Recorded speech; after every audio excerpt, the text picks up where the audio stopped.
Hey folks, we are going to continue production of Spelljammer Combat and Exploration today. Give me a second here to check my signals, and then I'll do my intro spiel, and then we'll get into this mess. Hold on, intro spiel, and then we'll get into this mess. Hold on, intro spiel. Hold on, intro spiel. All right, cool. Let's see. Okay, great. Hey, if you follow me on Twitter, I've just posted that I'm live on Twitter. So if you want to catch when I'm live in the future, you can follow me at Phil Kearney. Or you can like, subscribe, and hit the bell so you can become aware of any notifications in the future for when I'm going live. My name is Phil. I produce TTRPG PDFs that I am currently publishing on DMsGuild. The project that we're working on currently is Spelljammer Combat and Exploration. Let's see.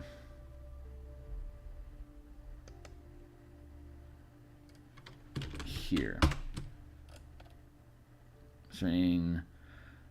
Page layouts. Okay, great. Yeah, and so we have been working on different map assets, token assets, illustrations. Of course, here's the book cover that we produced like around, I want to say, around episode 15 or so, I think is accurate. And so we've gotten to the point we have worked on the development of mechanics since the book released in August, but we had been working on vehicle mechanics for Descent into Avernus since October last year. So we have no, not October last year. It was since April last year. So we're coming up to a year of working with just vehicle mechanics in 5e in general for the past year. It just was serendipitous that when Spelljammer came out, the mechanics we had already been using for Infernal War Machines also worked for spelljamming ships, so we were able to just continue with that effort. So 110 pages later, we've got all the stuff that we want to have a fully fleshed out mechanical like all the mechanics for doing all the combat and exploration that we would want to do in Spelljammer in the Astral Sea as well as Wild Space. So thus we create the book Spelljammer, Combat and Exploration. So here we are. Give me just another moment here. I'm going to flip the screen around like this. We're on episode 69 of today. We also have the Eberron stream that we run weekly, parallel to this project, and we also have Monday's Martial Powers and development of mana mechanics for martial characters. Hey, Hornetico. Best way to support the channel is, thanks Hornetico, liking, subscribing, sharing, and watching more content. So here's the book cover that we created. I'm going to step that aside. Here's our workbench for the project where we've been creating various types of creature tokens at different scales. 5 foot for creatures, 50 foot for fighter craft and small crafts, and then 500 foot scale for larger Spelljammer vessels. These are the different combat scales that we work with. So we've gotten our layouts back. We've gotten our initial text back from our editing, and we are at the point now where we can take this document and we can bop it from being inside of our Google Docs share document. This is something you guys hadn't seen before. This is just the finalized text that we got back from Adam, our editor. It's post edits, so the manuscript, I'm not saying it's perfect yet. We may see little bits as we go through the page layout process, especially if we have a hanging sentence that prevents us from completing a thought on a single page. We may have to go back through and look at how that's being resolved. But today we are specifically going into we're going to use Word as our layout program. I know that professionals out there are probably laughing about it, but Word is actually a really powerful tool. And it's what I've used for all the books that I've produced. If you want to see some of that work, you can check in the link down below to the DMsGuild link. There's a slew of books there that you can read cover to cover 100%. Look at the layouts, look at the illustrations that we put in the book. We did all of that using Word, and when a page would get completed on a page layout, we would export it as a PDF as a PDF document that we could then drop into Photoshop, and then we can just paint directly onto the page with the text. And as if the illustration, diagram, or whatever it is that we're working on starts to encroach in the space that text is occupying, we can then reload it into Word with the illustration and rearrange the words so that they naturally curve around the picture. So we craft the words to where they fit on the page the way that we want them to. We look at the space that's open inside of the page and decide, is that enough white space to give the eye rest, or do we need to fill the page with more visual elements, whether they are tables, diagrams, charts, or actual illustrations? So right now we're going to go to the process. This is a brand new, fresh Word document. I'm going to go to Save As, Browse. We're going to go to, let's see, we'll go to our command systems, and we'll go to Vehicles, and we'll go to the Combat and Exploration book. And here is the layouts that we have, which we're just going to start off as a scratch document. This is the same way I do everything. So this is all the books that you see down in the link below. This is the same process that we began with. So we're going to go with design. Is it design? Layout. Layout is what we want, and then we're going to go to margins, and then we're going to, let's see, normal, bop. Let's go with narrow, and then actually let's go into custom. Now that we have narrow defined, let's go into customs and look at our bottom. Let's see if we can go with 0.75 as our bottom margin. We're going to go with a portrait. I'm sorely tempted to go with a sidewinding layout of a landscape layout where it's wider than it is tall, but I think for now I'm just going to stick with portrait. That's the way that we built the cover, and we can look at that in the future if it feels like landscape is the way to go. It's non-traditional, so I think the more traditional the concept that you have, the more non-traditional you can get with the layouts and presentation of the material, because the only thing they're having to jump in logic is to the content. If it's basic content, you can design the layout differently, so they're just going to intuitively grok what it is that you're doing, but you get to present it in a different way, which is what we may do with the Everon book. So you has arrived. So okay, great. So we have our basic layouts, our basic margins. We are going to beep do that, and let's not do that. When does that button? So just go, yeah.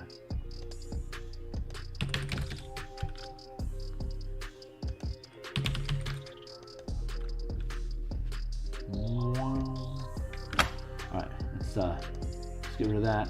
Let's go into here, grab Roboto.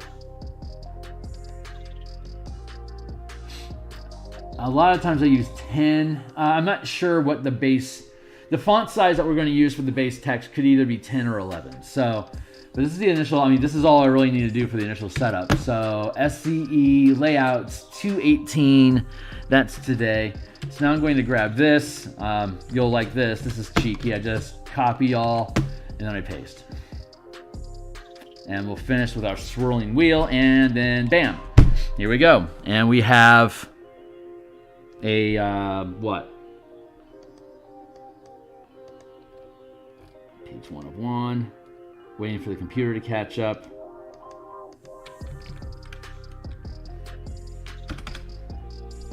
$45,000 words.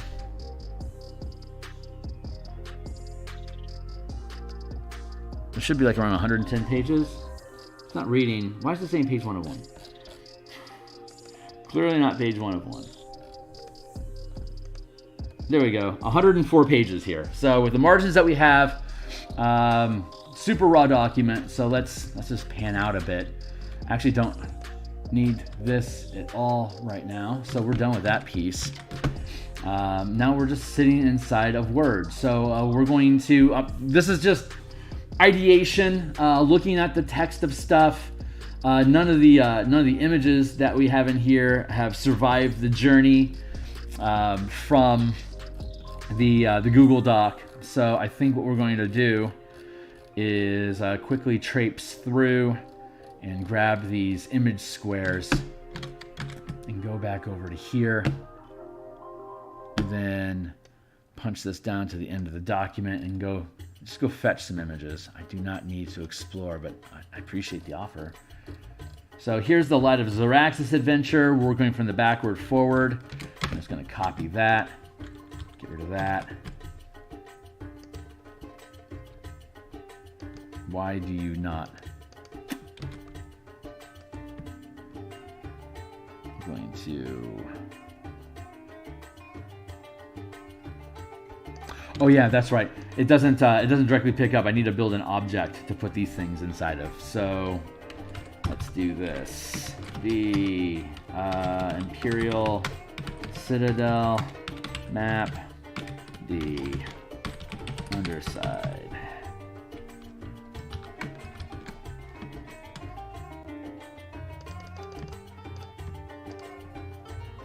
Underside. I have no idea.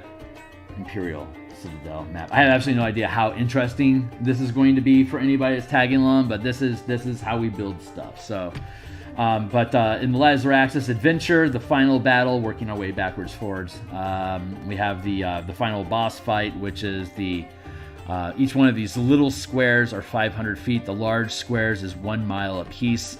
The way that the Imperial Citadel is built is that it occupies a 1 mile space. We spent a lot of time. I think it was back in the...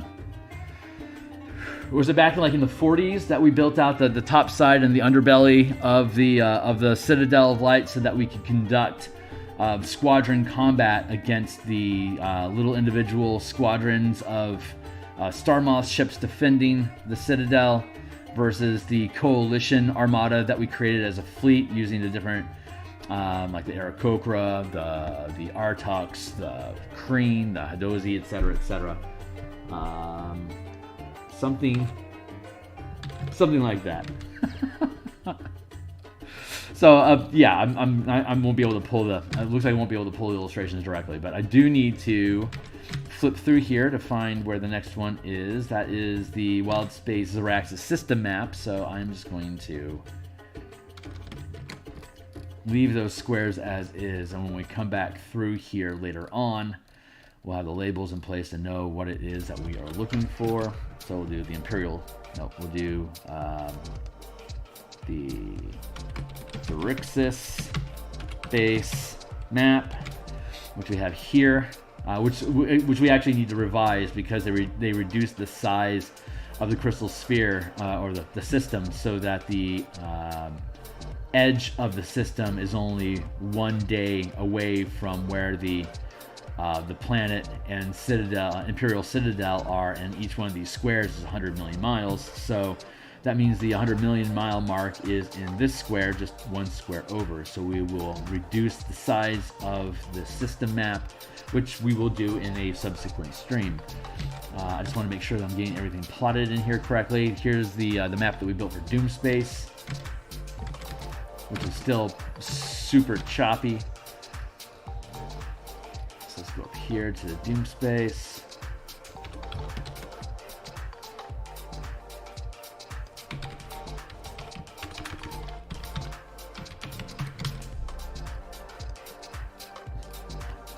That's the next thing we have in here. I mean, there's a ton of little diagrams and charts and stuff like this that we want to use. It's just I had some of them preloaded into the thing when we were building, and we're going to be using these as these replace illustrations. Like, they are illustrations unto themselves, but you want to use illustrations to basically provide. I'm going to go with Topola's tower map. But maps, tables, charts, illustrations, they all serve the same purpose, which is to, like, white space, like just gaps in text. White space allows your eye to rest. And, the different visual elements beyond text itself provides variety for the eyes. So you need the bulk of just the meat of the document, which is the text, and then the visual elements, which gives your eye a change of pace and to keep it entertained, and to be able to switch from a interior voice monologue sort of text reading. A lot of people hear text in their head, so they've got that auditory effect going, but then the illustrations help visualize the stuff that's being talked about. And of course, again, the white space gives the eye an opportunity to not do anything for a moment, so that they can remain fresh and keep moving through the document. So I suspect this is going to end up being around 125 pages. So yeah, so that's going to be a good dense piece. So we have another illustration that we need. Let's see, the second wind. That's Crux to the rescue. The Theurgy hunt. So let's get into here. I don't have an illustration dropped into here yet. So what we need to do, here's all the combat mechanics for the even snare, the night spider ship, the mechanics for the different squadrons that are supporting the the night spider. So you've got spiderling ships, which are these guys, which are large enough to carry a ballista on them, but small enough to remain at a 5-foot scale to engage with characters, but can also scale out to the 50-foot scale to be able to engage against Spelljammer craft. So most creatures and small craft in this SCE system, Spelljammer Combat and Exploration System, the 50-foot scale is like the go-between for harassing creatures and ships pretty much at the same time. So it just depends on we have a little conversation about scaling the maps. We'll have some visual illustrations about that too. So hold on, let's get in here. And before we get into Friends Indeed, Night Spider, Chapter 2. Dead ahead, Theurgy closing in on the ship.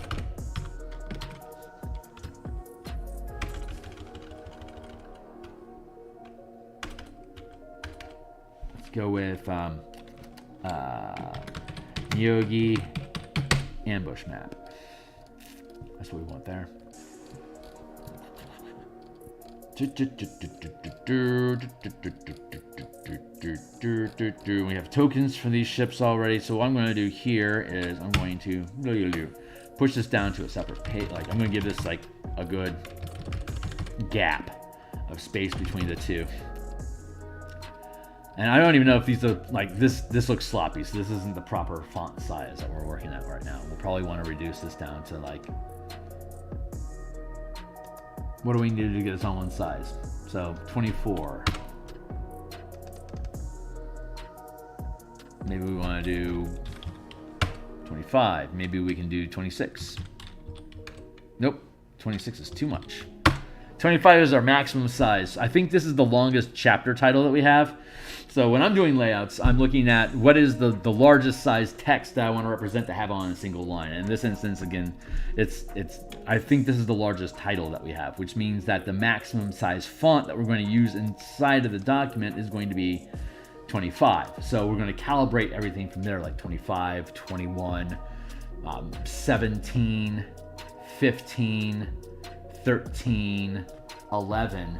That way we can have 6 stages we can have 6 layers of subtitling before we get down to 11 or 10 as the font size. So I can still have 10 or 11 as my font size and have 6 layers from 25 font down to 11 font for like inline items, like inline titles and stuff.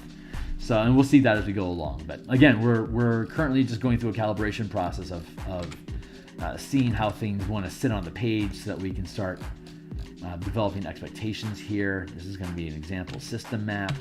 So we have the Light of Zaraxis conversion, which as the document sits in its current format, which isn't, even like we haven't even built 2 columns yet or anything like that. We're still just working off of just a raw document here. So we're currently on page 78 of 105. That means that currently there's what, 27? Yeah, there's 27 pages worth of converting light as Araxis. It's like a 65, what is it, like 68 pages, 64 pages? Yeah, it's like 64 pages in the actual the hardbound book, and we're tacking on an extra 27 pages. So, like, this is all the mechanical stuff that's missing from that adventure. So we found it. And then we have our system map. So where is the system map? It is in the Central Star, at the very beginning of the appendix. So we have these random tables to create different types of wild space systems. Sample system map.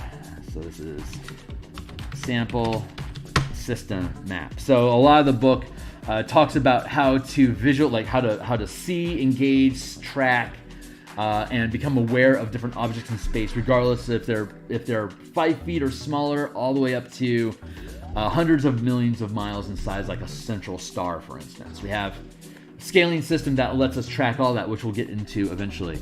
But using that scaling system on a grid map, like we're looking at, that we are looking at here, the system that we have in this book allows you to take circles with dots, and a square map, like on Roll20 or wherever, will provide you with concentric circles that you'll be able to resize to fit the scale of the map that you have. And we provide you with information about how to build those system maps and how you can track the movement of planets and moons that are orbiting the planets over time, so that you can effectively DM a system with randomly created planets, or, obviously you bring your own, but we provide the random system generator to inspire you to think about different stuff that goes along with creating systems, like what kind of creatures are on these, and if there's if there's beasts, that means there needs to be herbivores. Probably beasts need something to hunt.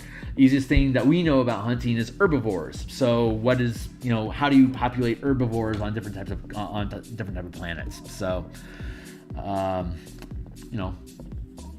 let Bob become your uncle. So let's see if, yep, 25. Roboto 25 still works. So we're doing okay there.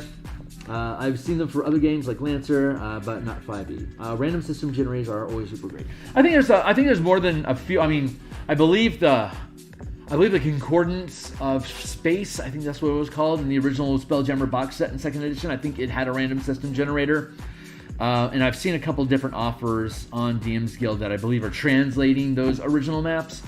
But again, this is all calibrated to the scaling mechanical system that we have, so that anyway, well, as we go into all the layouts of each of the pages and seeing how things sit as we dive further into the document beyond today's session, we'll have an opportunity for you. I mean, you guys can obviously look at the text that's here so you can see the way that we're building these. I'll just talk about this for a second because I love it. The way that we built all of these die roll mechanics. You can see here, like if you're building a system, we're using a D12, and if it's, obviously here it reads, if you roll a 1, there is no actual system unto itself. It's just planets floating in the astral sea. So that's on a 1 out of 12. And then you've got 2 to 11, which is the result in hundreds of millions of miles. So you'll either roll a D4, D8, D4, D6, D8, D10, D12, which is something you're going to see recurring over and over throughout this document.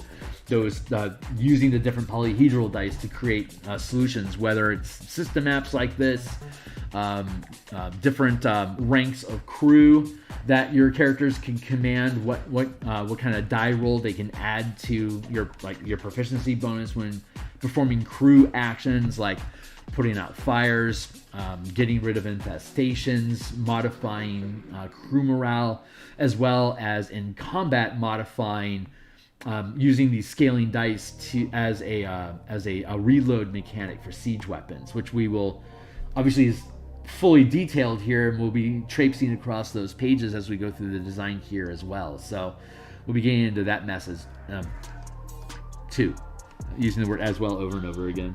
What are we on? Page 73 right now of the appendix as a raw document. So then we come down to, what is it, 77? So there's only, what, 4 pages worth of text here, but obviously we'll probably go with a 2-column format.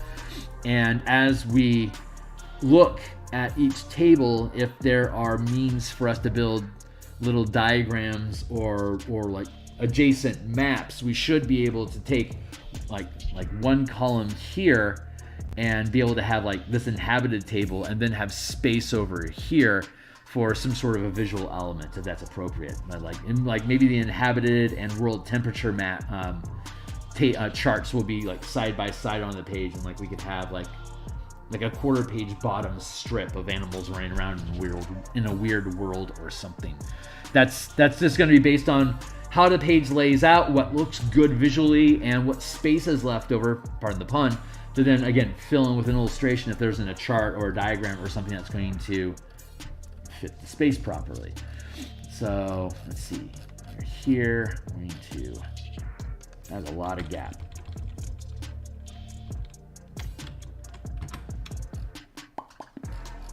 All right, now those are the 2 appendices. So I'm separating those. Now we have the section about, you guys are just gonna have to, get used to that. Let's add Kandori to the dictionary. Let's add wild space to the dictionary. Let's add scavers to the dictionary. I wanted you to add scavers to the dictionary. Pegasi is a proper word. Let's add it to the directory. Spelljamming, add to the dictionary. This is black text. We may be going into the Ravnica documents to pick up the page layouts that we have there. And we'll look at that in a second. But I just want to kick through this area. These are all the different creatures that are in Boo's Menagerie that we have modified using the scaling mechanics that we use. Add that. Let's add this. Boy, oh boy, just every version of the word you can imagine, eh? Lunar Dragons, Kandori. The Lunar Dragon illustration we were working on yesterday is coming along really nicely. I should have that done tomorrow night, Monday night, I reckon. Spelljammer, that iteration needs to be added to the dictionary. Rieger, add it to the dictionary. Boo's Astral Menagerie. Creatures in wild space. Push that down to its own page. I know this isn't. These page layouts aren't ultimately going to stick. Creatures in wild space, Appendix 1, Appendix 2. This would be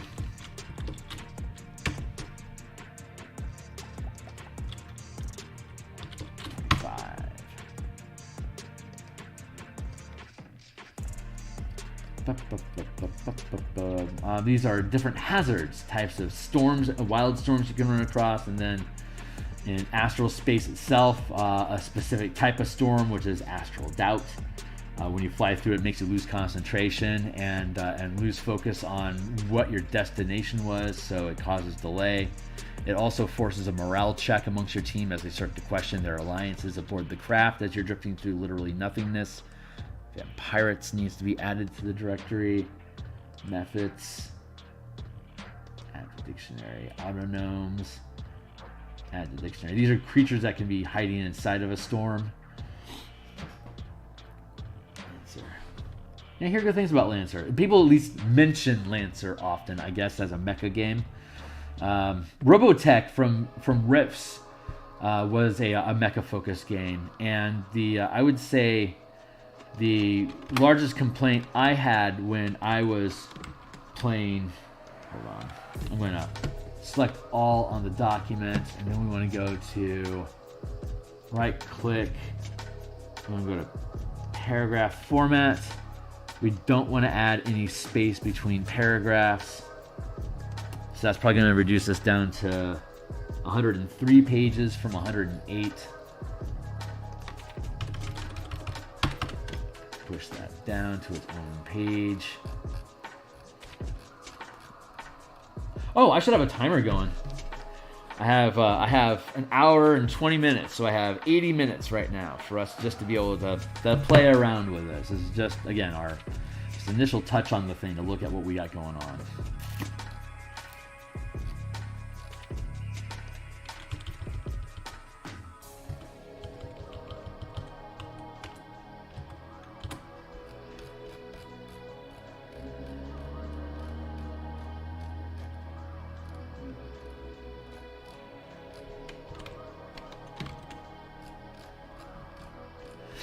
I know it's silly for me to push these things out onto their separate pages, but this is a sort of...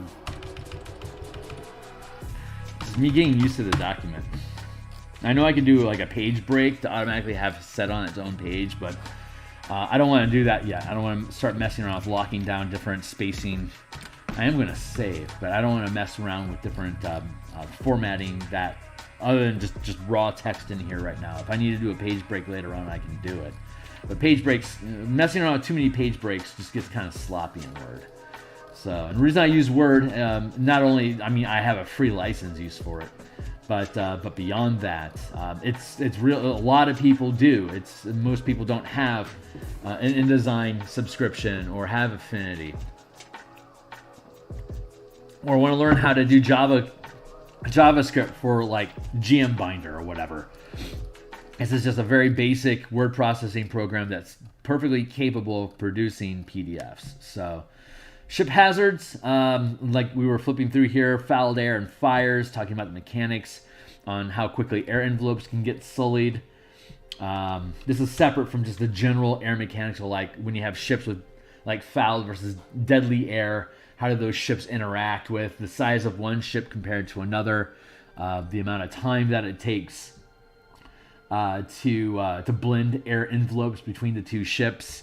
There's not a lot of rules about air supplies getting affecting different ships' air supplies depending on what their refresh rate is at inside of spread in a different direction,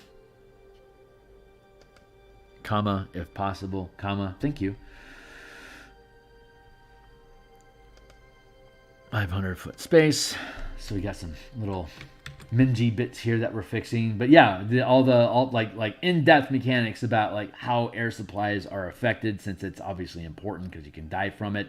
How ship fire impacts the air supply that you have. How to resolve it as a group challenge. Here's the size of stuff. There's a fun little mini game that we have built around spreading fires, where your ship is making saving throws to see if it catches more or less fire each round as a ship saving throw. And then from there, if the fire is, however much fire is left over is dealing damage to your craft each round. And once your ship takes X amount of damage, then the air becomes fouled. And if it takes X more damage, then it becomes deadly because all the breathable air is gone. And then how quickly you and your characters and the crew can put out the fire once they detect it. So fun stuff like that. Blending air envelopes. We have morale. Like when you lose morale is an issue that is a hazard that you have to deal with. Infestation is an issue. Infestation erodes the lifestyle that you maintain aboard your ship. The different like squalid versus poor versus modest versus it goes from squalid, poor, modest, comfortable, wealthy, aristocratic. Those are the 6 degrees of lifestyle that characters and creatures can be sustained at, and we calibrate lifestyles per season or per 100 days, which is the amount of time that an air supply can remain at a certain level of quality before eroding. So you have 100 days of clean air, then you have 100 days of fouled air, and then it's just poisonous, deadly air. So lifestyle, the amount of time, like that 100-day calibration, you can maintain a lifestyle, then after 100 days, that lifestyle erodes as well. So you can start eroding your lifestyle over time until you've completely exhausted all your ship's resources and it becomes squalid condition. And once the ship is squalid, the crew could mutiny because they don't have food, any comfort, any resources. Then they're probably questioning whether or not they're going to get paid or not. So then you have to deal with morale and mutiny. And here's the group checks and all the mechanics that go into maintaining morale for your team, which is applicable so far beyond just being on a ship. If you have any kind of command over NPCs, hirelings, troops, and we'll see a shitload more of that in the next book that we build in Command of Armies and Kingdoms. We'll look at the effects of morale and mutiny on an army that you're commanding or a guild that you're controlling inside of a community. And you get the different types of wild storms that we were looking at.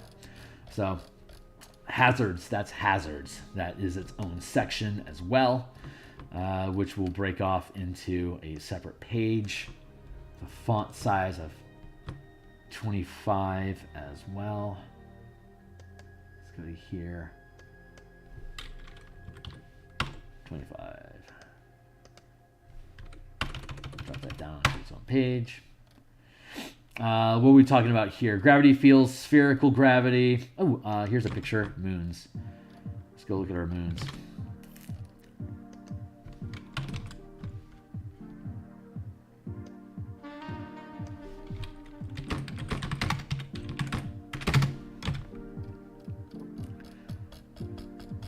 You guys look at the illustration because I'm gonna have to rebuild all these. Are all placeholder illustrations, so I'm gonna have to go in and rebuild all these things anyway. But this is using Toril and Saloon. Saloon is the moon of Toril. Toril is the planet of Forgotten Realms where Waterdeep is at. Excuse me for a second.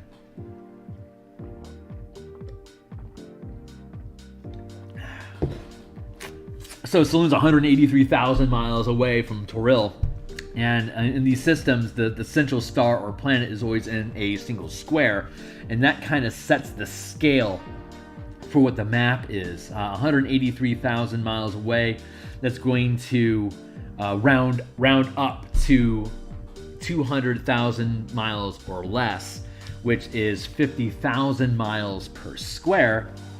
So from Toril, you've got 1, 2, 3, 4 squares away. That's 200,000 miles total. Saloon, of course, is inside of that area. It takes 30 days for Saloon to rotate around Toril. So 30. It's anywhere from I think it's anywhere from 30 to 32 days. The Forgotten Realm nerds out there can tell me how accurate that is. But at 50,000 miles per square, this is the circle that we have at that distance for where Saloon is at. And you can see here that there's 1, 2, 3, 4, 5, 6, 7, 8 squares roughly that you're moving through.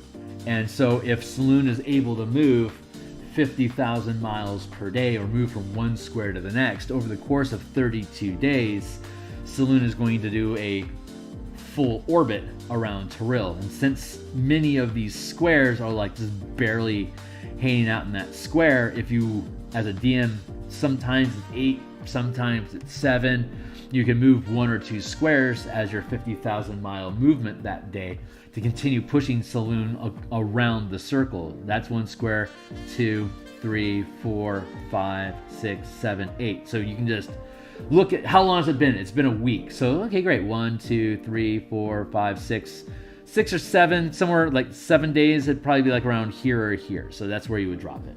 And specifically, it doesn't really matter. This is just a timekeeping method, a time-space movement method. And when we provide you with the assets for Roll20 in the zip file, we'll have, Roll20 is already calibrated to have a grid, but we'll provide you with just some generic grid maps that are at the 50,000 scale like this, and then we'll have transparent circles. If you're going to print this stuff out, it'll just be circles on a grid, which isn't nearly as cool. But on Roll20, they can be transparent, so the image would just be the circle. And then we'd have little planet and moon tokens that you can place on the circle. So you place your token. You set the token, the circle down as a background on the map.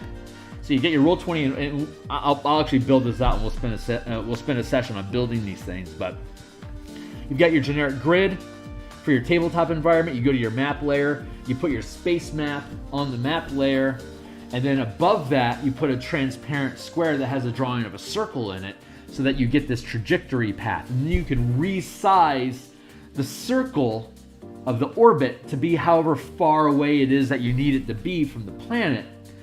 But with the generic calibration that a moon moves 50,000 miles per day. So if a moon is only 50,000 miles away from its source, and the source is 50,000 or less miles in diameter, the planet will still sit inside of one square. And with a super tight orbit like that, it'd be starting here. It would only be, the circle would move around like this. So it'd be 1, 2, 3, 4, 5, 6, 7, and then 8 to complete a full circuit, or roughly a week. At the 50,000 mile range, a moon can complete an orbit around a planet in a week. This is 4 squares further away from the planet than the most central orbit could be, and not coincidentally, its orbit takes 4 times as long to complete. So using that as a calibrating scale for both moons as well as planets in general, you can use these as a calibrator for you to be able to easily change the position of planets during the course of a campaign. If you're going to be traveling for 3 weeks and the specific position of each planet is important, then you'll have these concentric circles that you can just drop onto the map as reference points. And then each planet sits as separate tokens that you'll have that pre-built path that you can push the planets along. So each moving a square per day. So anyway, there you go. But at the larger scale, like at the system size, where each square is, say, 100 million miles, it would be like you only move if it's the same distance from the sun and the same duration of year as Earth has, such as Trill, Kryn, Greyhawk, all the generic worlds that we're playing, where campaign settings are at, with Earth normal environments for you to have an effective RPG.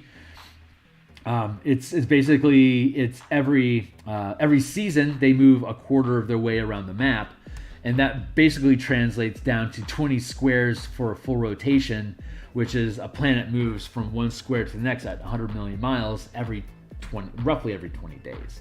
So again, we put down the circles, and however many days it's been is how many squares that you move each planet. So like this planet would move 1 square, well this planet moves 1 square, and this planet moves 1 square. So they're all moving around the central star at different speeds. They're all moving at that 20 million miles 20 million miles per day, but they're getting their way around the sun at different speeds, because they're all moving the same speed but have larger orbits to complete a larger track. So, and since spelljamming ships can move 100 million miles per day, it's easy for you to be able to hop from planet to planet. And so every day that you do an update on your wild space hex crawl, each day the ship moves, you can reposition where the planets are at in relation to each other. And like when 2 planets get like super close to each other, then that would be an opportunity for you to have like engagement between those 2 worlds, since like in this instance they'd only be like, if planet 2 and 3 are like, say by the time we get to here they would be at their absolute closest. That is a time where you can have a discussion about, is there an event happening between planet 2 and 3, since they're so close to each other. If they both have spell jamming capabilities, that would be an easy time for ships to engage with each other, for instance. So you can, if you have a visual map that you can easily do spatial movement at a consistent scale on a grid, you can effectively build a hex crawl campaign in that method. So this is a sample of the mapping wild space, realm space, moon, and inner space. There we go. Orbiting moons. Inner realm space, inner realm space map, and then we just have realm space map,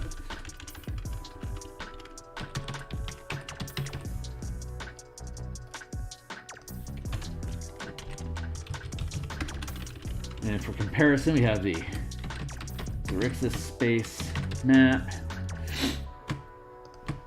That's traveling between worlds, so we'll push this down to another page, even though we'll obviously fix that, like I keep mentioning. But it is a different chapter, so let's make sure it's the right font size.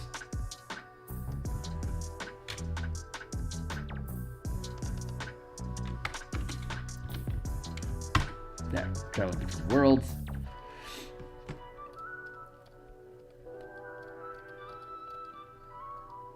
Ah, yeah. Here's all the tactical stuff for traveling through the astral sea.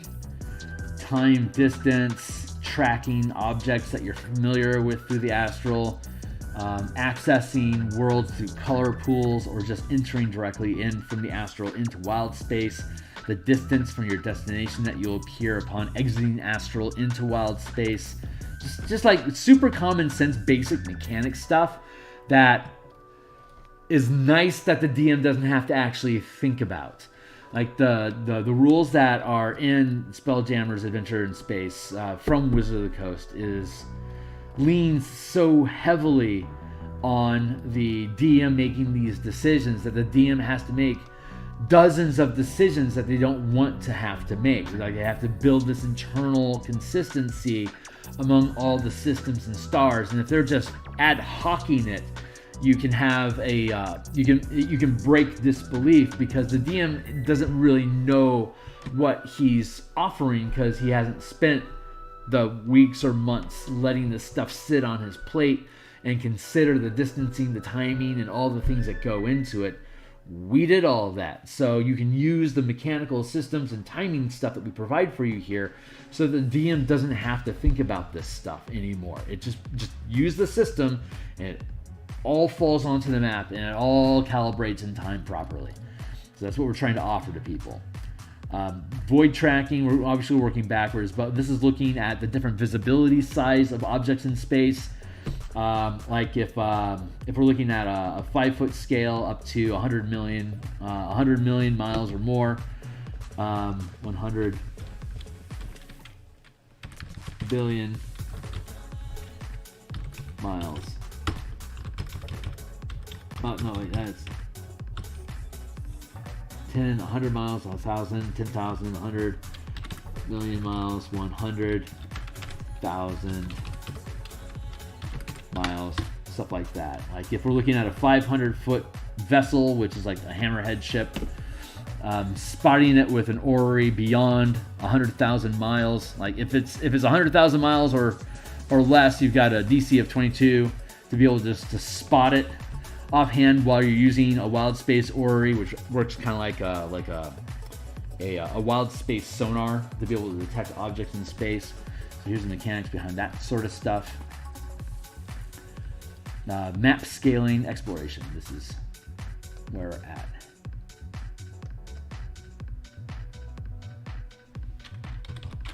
Let's go with 25. Exploration is its own section. That's 25. Let's go back down to colliding objects. Like the different size objects that you're working with is going to cause different amounts. It's going to have different amount of hit points depending on how big it is.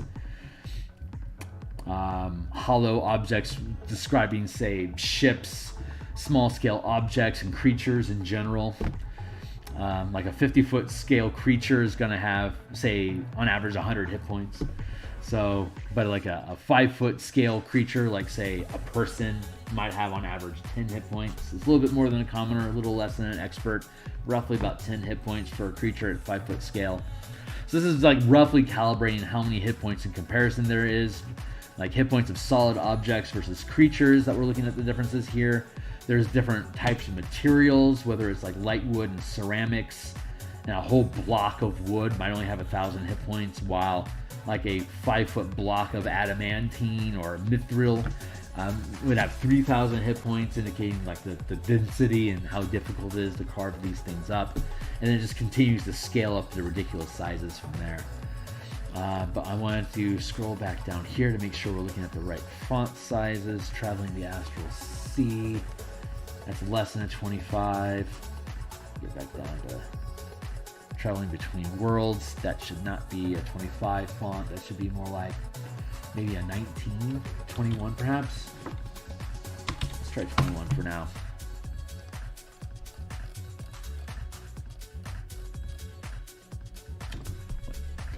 I'm actually going to open up a thank you, Timely Timer. Let's go to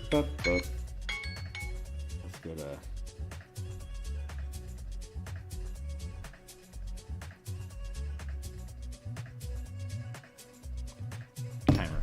There we go. 19 minutes on the block. Grab a copy.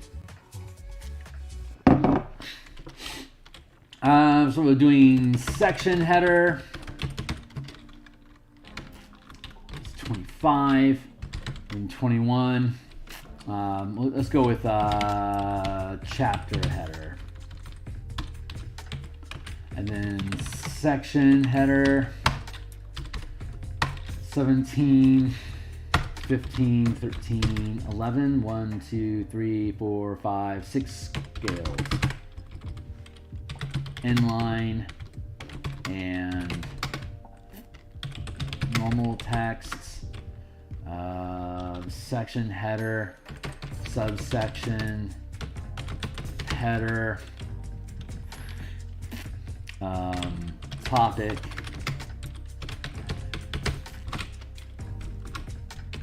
subtopic, header, and then inline and normal text. That should be all the degrees that I need. But if I find for some reason we need more, I can up this to 23. I could add a 19. Like we have 19 is an option. 23 is an option. So we could potentially have 3, 4, 5, 6, 7, 8. We could potentially have 8 degrees of text scaling through the document, but it would be quaint to only have 6, because we have, like, say, skill, like crew skills, anywhere from untrained 0 ranks through 5 ranks. So there's 6 degrees of skill. There's 6 degrees of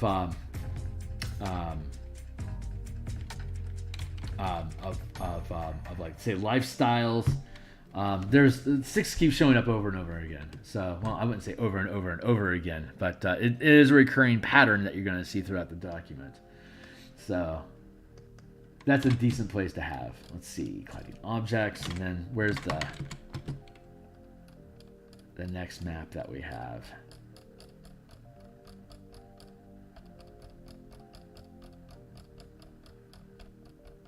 Exploration is a section, 25.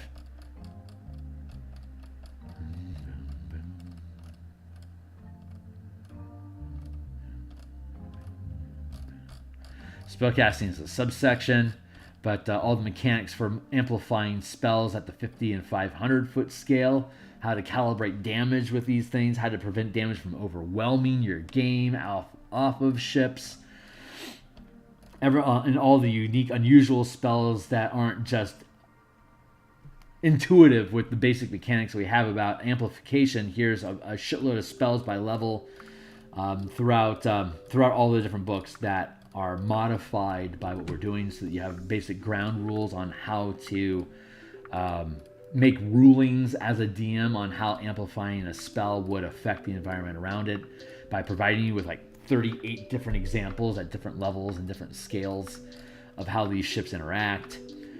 Here's what we're talking about: ship lifestyles. I don't see any additional map image assets that we've built in so far. Determining the rank of your crew, the modifiers that go along with them, how you command them.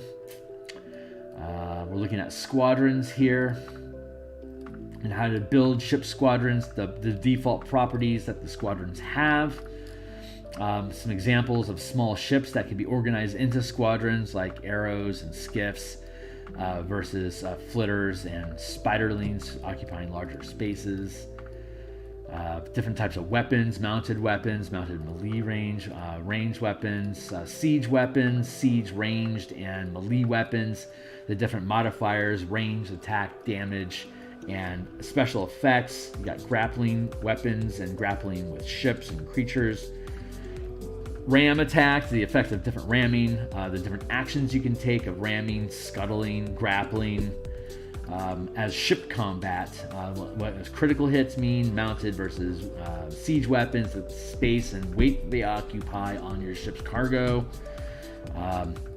Here's the roles of combat that we have. So it doesn't look like I have a lot of illustrations or charts that are built in through here that we will have the opportunity to flesh out. But here's the different ship roles that you have as a pilot, siege commander, squadron commander, as well as a ship support character, the different roles that you play, the different action economy that you use off of your character's actions, and the different ship actions that you can take using your action economy of either like an object interaction, which you get one free object interaction per round, which we use for literally piloting or operating an orrery to command movement of a squadron.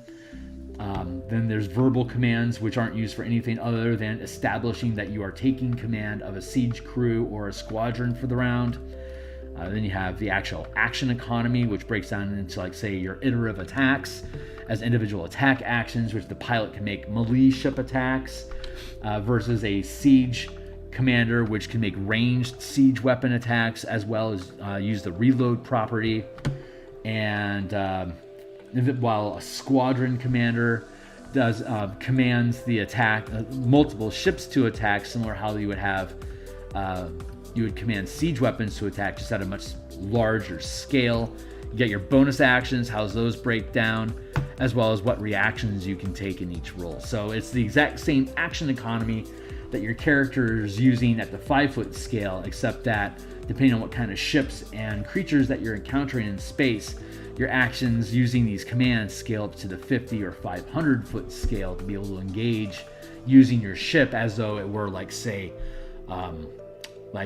summon greater steed. You can summon a griffin that can fly and make attacks, but you're commanding that creature to do that, and you're using your movement and your actions to command the creature to operate with you in tandem.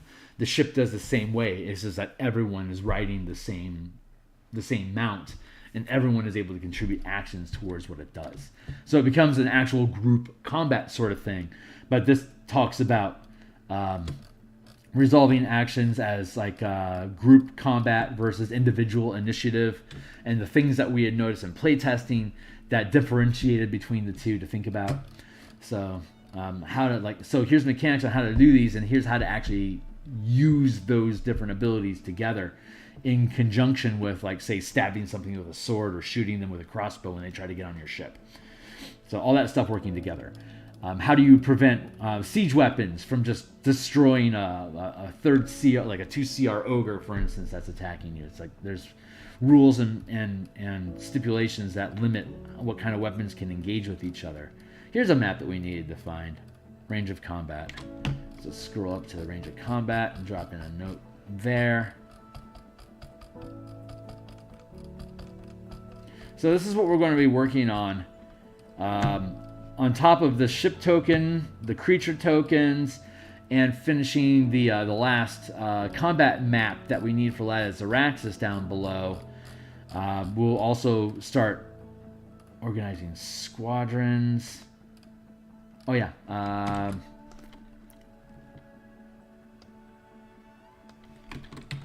Squadron diagram.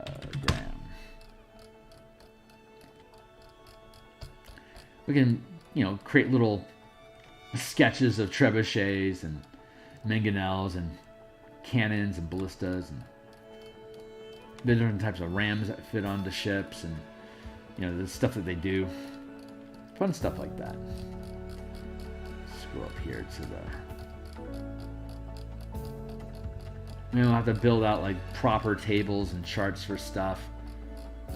Like, this chart, I guess, is okay, but it's not it doesn't look like I want the chart to look like. So we'll have to rebuild the chart to be the proper colors and framing that we want.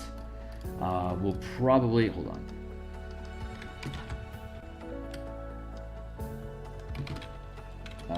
Combat scale map. So looking at the 500-foot scale and how, like, Hammerhead, like, here's a wasp ship at the 500-foot scale. Here's a wasp ship at the 50-foot scale. Here's a hammerhead ship at the 50-foot scale. Here's a hammerhead ship at the 500-foot. A hammerhead ship is like 250 feet, while wasp is roughly 100 feet, right? So at the 500-foot scale, they're both like pixies. They both fit inside the one square. At the 50-foot scale, they're more like a wasp is more like a horse, while a hammerhead ship is a 5x5 space, like gargantuan plus, like a massive structure. And then here at the 5-foot scale, the boarding, like at the boarding map scale, then you've got the wasp ship, and you expand up, and you can see here's 50 feet, and here's 100 feet. So the wasp was 100 feet. Here's your 100 feet worth of wasp ship, and you can see how characters at the 5-foot scale would be able to move from room to room, climb up through the hatch to get onto the roof to fire the ballista, or to go down through the hatch here to get under deck into the viewing room at the front of the prow of the ship. Like, these are the 3 scales that we're most often operating in during combat. Let's see, is there another map that we want to look at?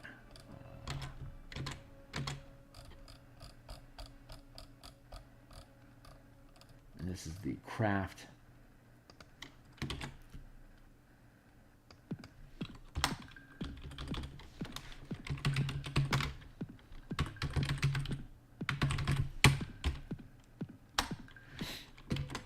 Craft illustrations. Like I might leave this as a grid map like this, but I could do like the schematic view of the ships, but then I could also have like actual illustrations of the ships alongside them, so you can like better visualize what these things are. That might be a fun thing to do.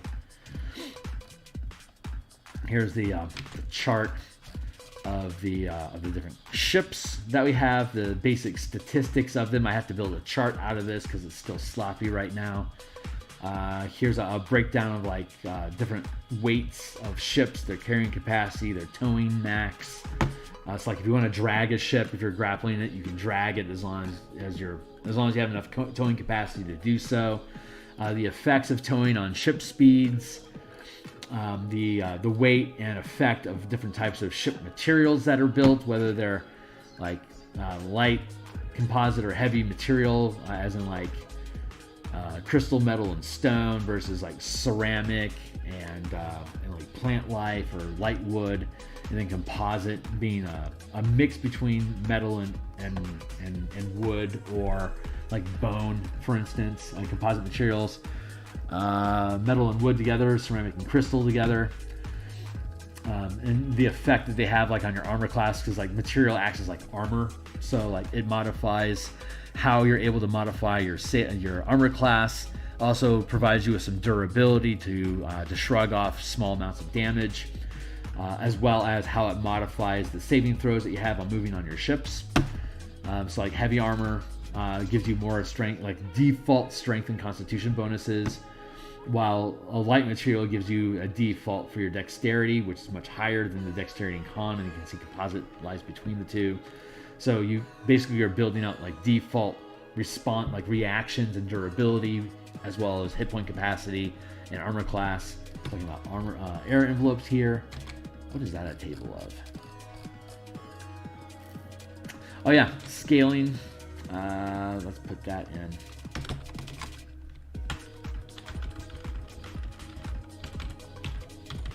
Ship scale diagram. In this instance, we're looking at a 5-foot scale, where 5 feet is like a single medium-sized creature, and it's a 10 by 10 of 5-foot squares that fill a 50-foot square space.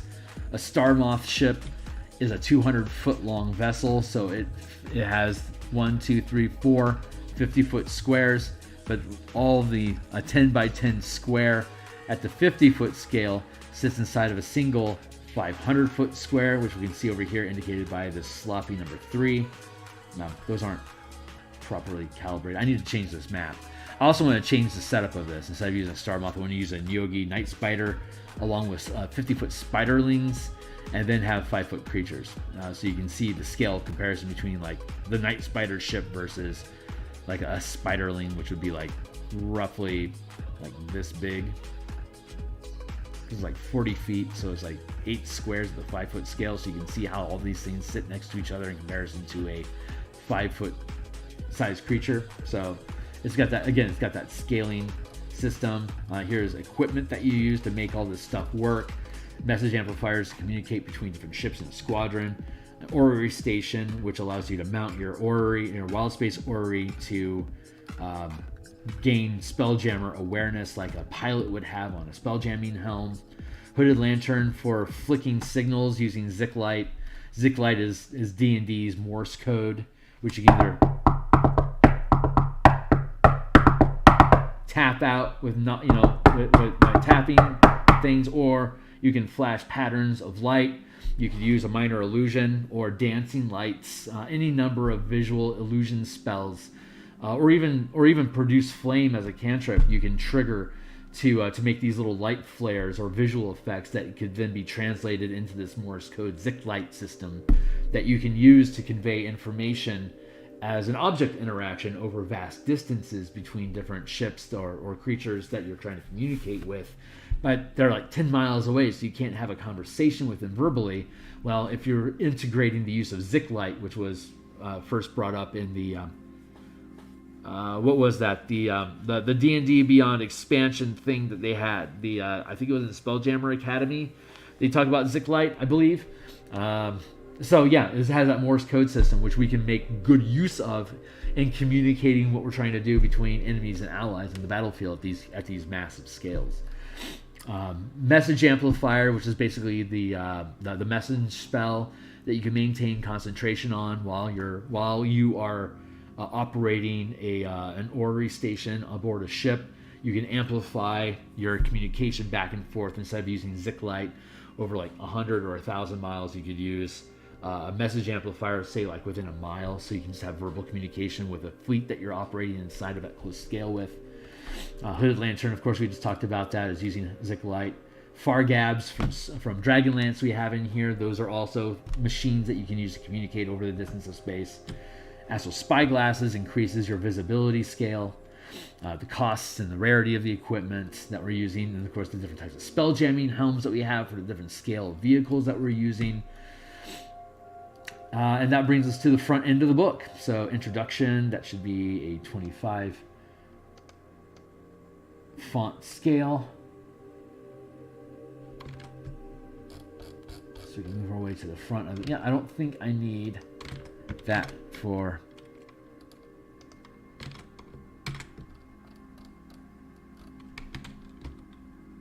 Yeah, that's good.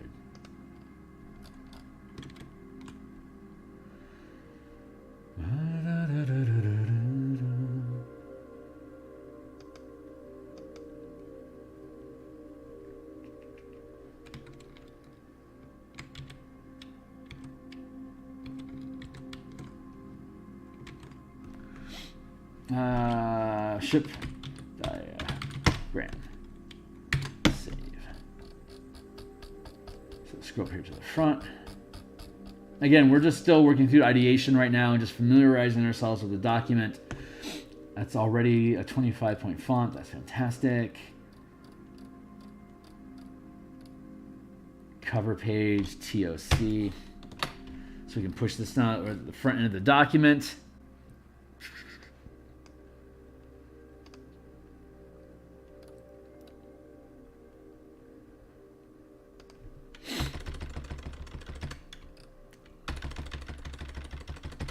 Push that down.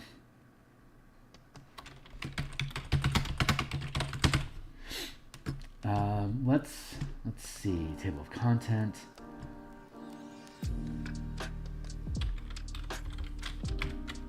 There.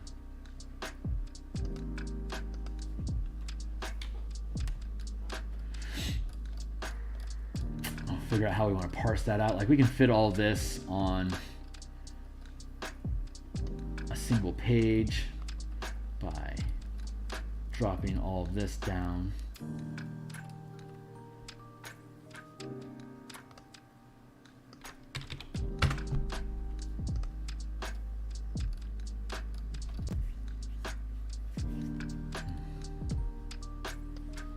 Don't need that line there like that. Don't need that separating that. I could maintain these separations, honestly. Equipment. I don't need to separate Spelljammer ships, so we'll figure out I won't have that stuff. There's combat. Ship rolls is the same chapter as combat, so is weapons and crew. Ship melee weapons, I don't need these spaces. What I will need to do is traipse back through the document to make sure all these section titles are still correct, because we've gone through and made changes to the titles of sections. So as we do that, we want to make sure that we are making sure that because we'll hyperlink all this stuff eventually. I know that there are means to automate the creation of a table of content, but I honestly prefer doing them by hand. Exploration, it allows me to retain awareness of what the document is doing, where it's at, and what do I need to do with it. Traveling between worlds, ship hazards, creatures is its own section, as is system generator, playtest, and then we have credits. Shout out to my playtest crew: Asura Star, Drunken Yoda, Draxus, Don't Worry About It, DM, Hornetico, yo man, Jarhadeen, Lauren, Master A3, Nitra Serum, Rose, Rhine, and Rixroll. We got 12 brave soldiers here that helped us in various playtests and combat situations and feedback about all the shit that went into this stuff. So big thanks to all you guys. Adam Hancock, our fantastic editor, also the creator of Orc and an Elf Had a Baby 2 and 3. Balduran's Guide to Kingdom Building. He is our anchor. Shout out to Ukulele Bard for helping with writing and the mechanical development and math syncing into the systems that we designed. Ukulele Bard. And then, of course, me, doing artwork here, page design, writing, and development of the product. So maybe I should be braggadocious and go with creator. We'll go with that for now. So let's see. 1, 2, 3. Traveling within.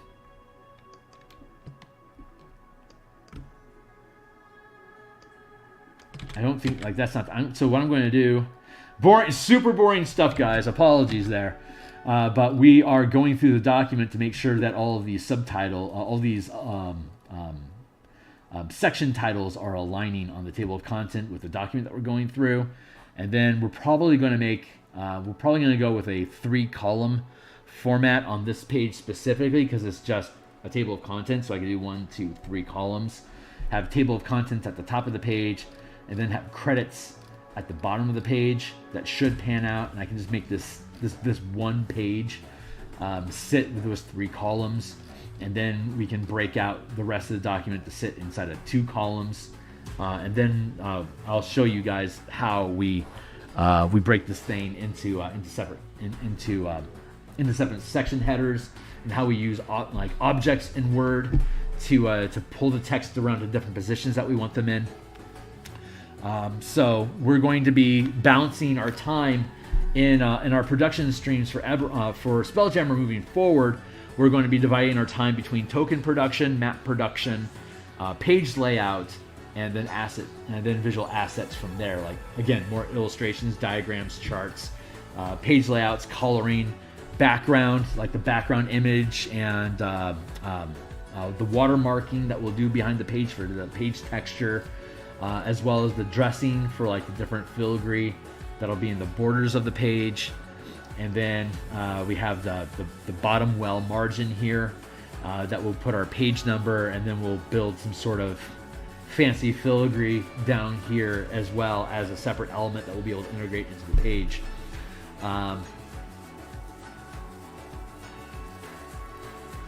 Yeah, that's stuff that we're doing. So I'm going to save this again. Again, I don't know how exciting a page layout process is going to be, but the commitment of this channel in general, the goal is to walk through the steps so that people can see what goes into building a PDF document if you're in the TTRPG industry, or if you're looking at doing stuff. And obviously there's a shitload of different ways to be able to do it. This is just my method of doing it, which I think is really approachable and easy for even beginners to use. Like, you don't need to use Photoshop. You can use GIMP, which is a free program. Word for a lot of people is provided through Office work licensing and stuff. I have these programs, they're mine. So it's tools I have access to. I don't have to spend any extra money each month on it. So I'm just going to make use of low-hanging fruit, easy resources. So we got about a half hour left this morning. We have Monday off, so this will be the last I stream today and for the weekend, and then we'll be back on Monday. Monday is a holiday. I guess it's President's Day, so I'll have Monday off, which means that Monday morning we're going to do a couple hours of Eberron map. We're going to spend a couple hours at lunchtime, like around 12:30 or so here in Seattle, like around 3 o'clock East time, to continue creating kits of power for different creature types and item creation in the Martial Powers project that we've been working on Mondays. And then Monday night we'll come back and we'll dive into this some more. So, and I'll have a number of hours off time for me to do like laundry and like honeydews around the house.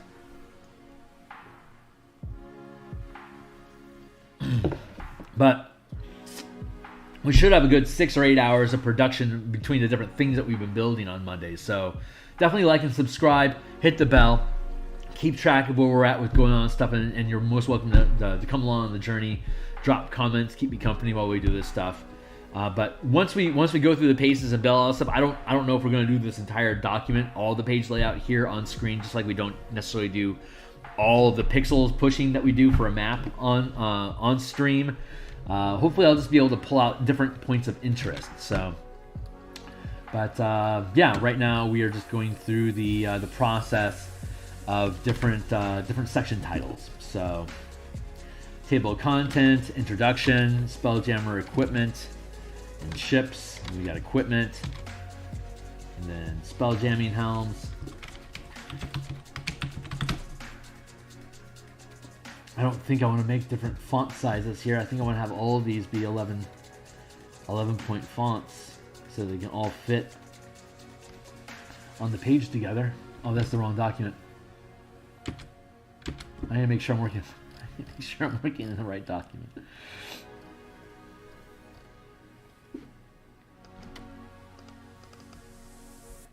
Yeah, it's 11. Okay, cool. So here, introduction, spelljamming equipment, and ships, equipment.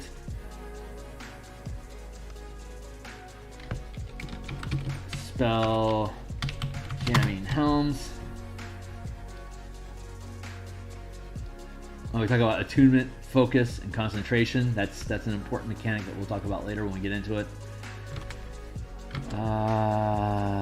Additional equipment.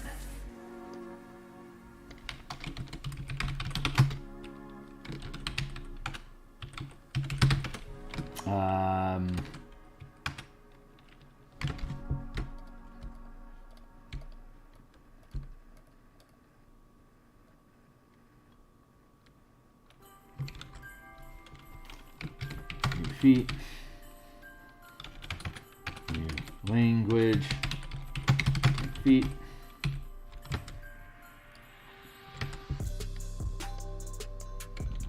Spelljamming ships, size and occupying space.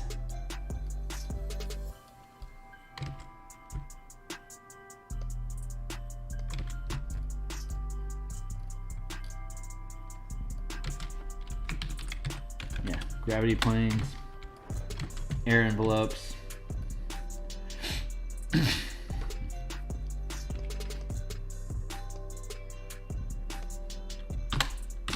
Ship properties and materials.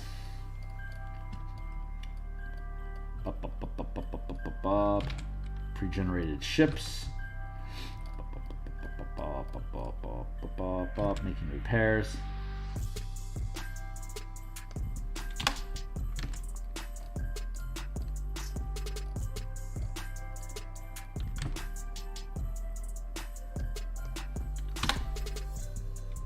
Combat.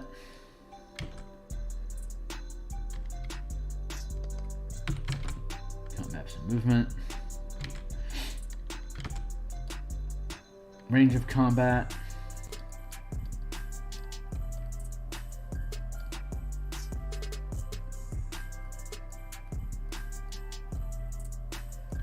Ship rolls. all these little comments here. Pacing chases.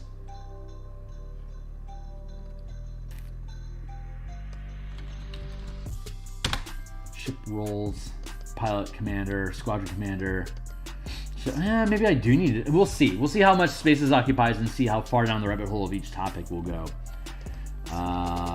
Blending roles. Let's see. We don't need to have blending roles mentioned specifically. We don't need to mention group initiative specifically. Support class features. We don't need to mention that specifically. Description of how commanding works, the commanding role, the modifiers that you have, the checks that you make, the actions that you can take, breaking them down each individually. Same with the ship roles, all the individual actions you can take and how they modify different roles. Here's class features, support class features, support.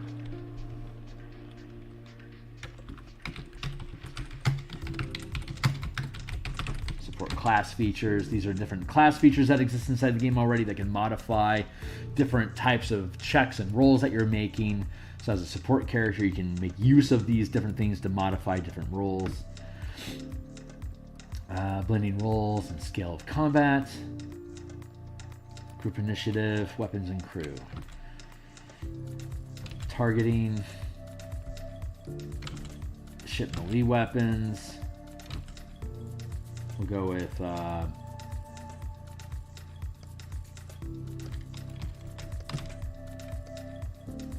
grappling, ram, scuttling.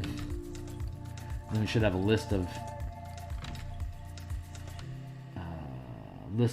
melee weapons.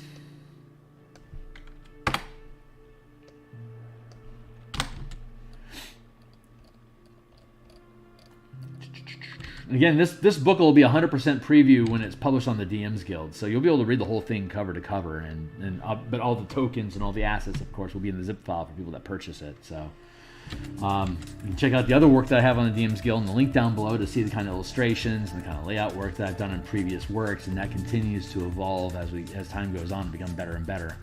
A lot of that stuff that I have down below actually is due for a facelift, but I'm going to wait until 1 D&D gets completed to see what kind of mechanical changes that they make, to see what we want to keep as stock 5e versus updating to 1 D&D. Since it will be on the DMsGuild, it will be available for us to be able to make those 1 D&D conversions, no problems. So we'll have both the original 5e versions as well as the 1 D&D modified versions. We'll be able to have access to both of them. List of weapons, ship weapons, list of melee weapons, yes. And then ranged ship weapons, ranged ship weapons.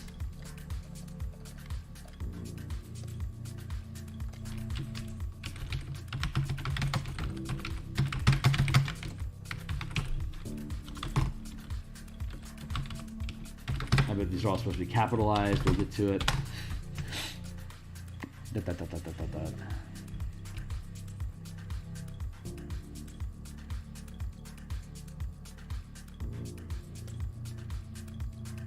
Oh, maybe we'll shorten it to equipment and ships. I'm open to that.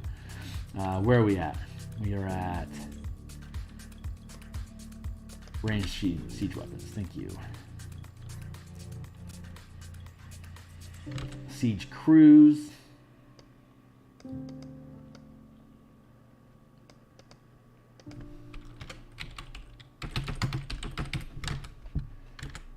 List of ranged ship weapons.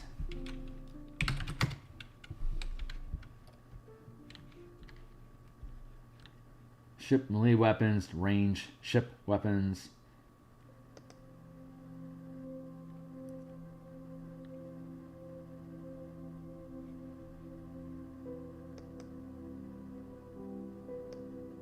I don't think we need to have any of that specifically listed out. So ranged ship weapons,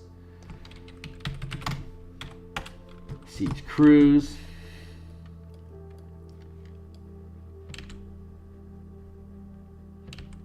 and then list of ranged ship weapons,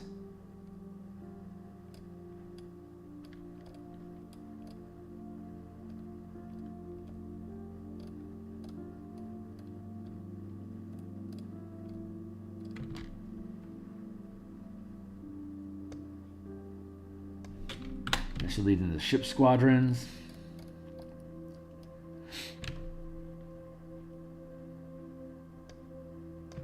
What's that? Yeah. Organizing squadrons.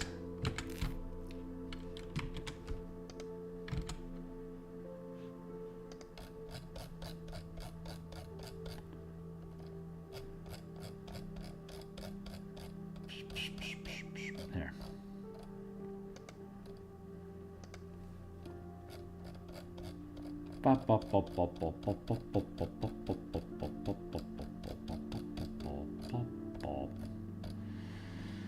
Organizing squadrons, and then we have squadron properties and materials.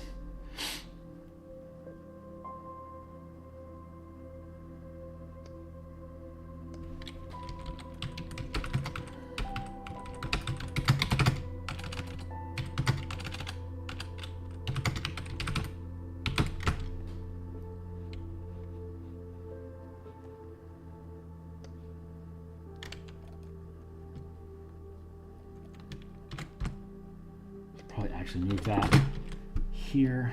See, we got some modifications we continue to make as we move along. These little square areas, these sidebars, we'll make like little boxes, like with gray backgrounds, like you see in the other books. So we got some little standout things that are like sort of like parenthetical sections, like whole little like paragraphs that are parenthetical. Often just drop those into little sidebars as something that like you make an intuitive leap, but isn't part of the natural flow. Hence the definition of parenthetical. Air envelopes, hit points, speed, beep, beep, beep, beep, beep, commanding squadrons and attacks. Properties. Organizing, commanding squadrons.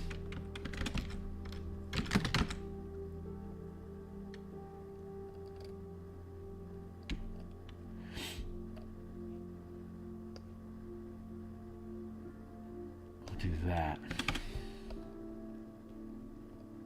Yeah, that feels right. Squadron attacks, damage, reload,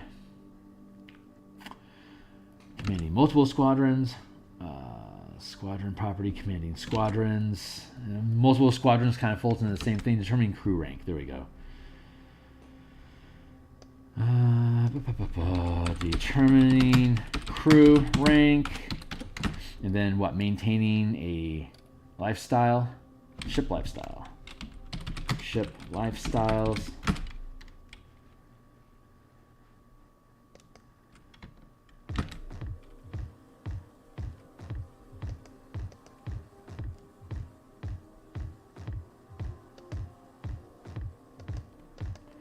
There, and spellcasting.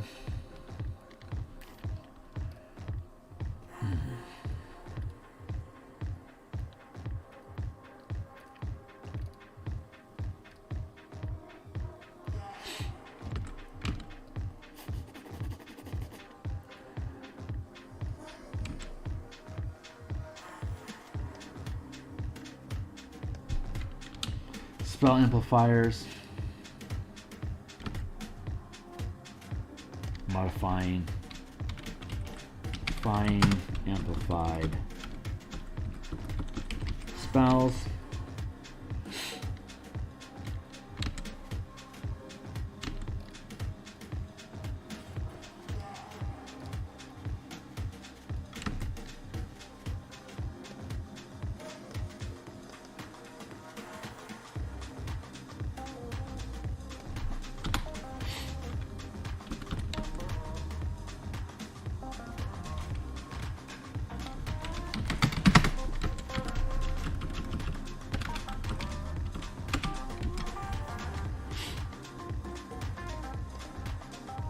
So what I'll do is when we finish going through here with this table of contents here, we'll upload this back into our edit document, and then we'll go from the table of content, the modified table of content in the edit document, back into the layout document to make sure that all the subsections of this document are now jiving with the modified titles that we placed into the table of content right now, so that everything is reflective.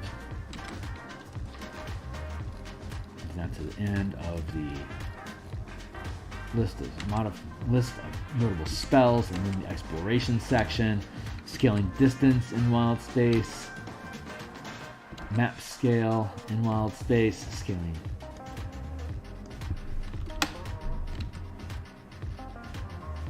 encountering objects, visibility. Almost out of time. 20 minutes left, our last 20-minute block. Encountering objects, visibility,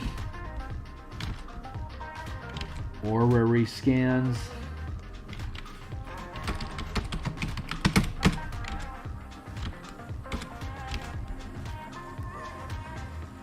void tracking, examples, closing distance between objects,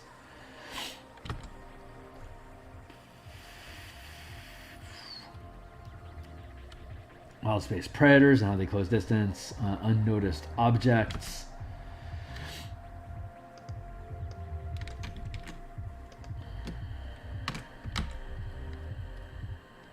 colliding objects,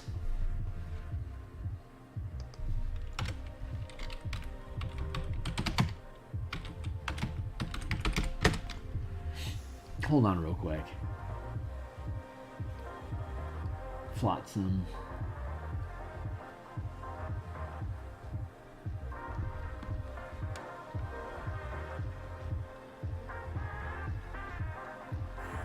oh, right. This is talking about choosing to close distance with an object that you have noticed, and then we have the section about when you don't notice an object. So looking at whether it's flotsam or not, or if it's an object that's large enough to actually cause damage to you. So that we're looking at colliding objects, which can include, say, a moon smashing into a planet.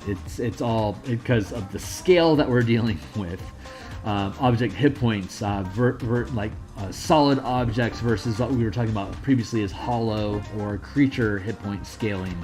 There's two very different scales because a 5-foot block of steel is going to have a crap ton more hit points than a creature that occupies a 5-foot square. It's completely different mechanics, but uses the same scaling systems, just with different amount of hit points at scale. So we can then look at how those damages work. Like a creature that collides, that's technically falling. So like a creature that collides with an object is actually a falling object. A ship that collides with an object, that's technically what you would call crashing. But everything else is just a collision. It's all collision. It all uses the same damage scaling.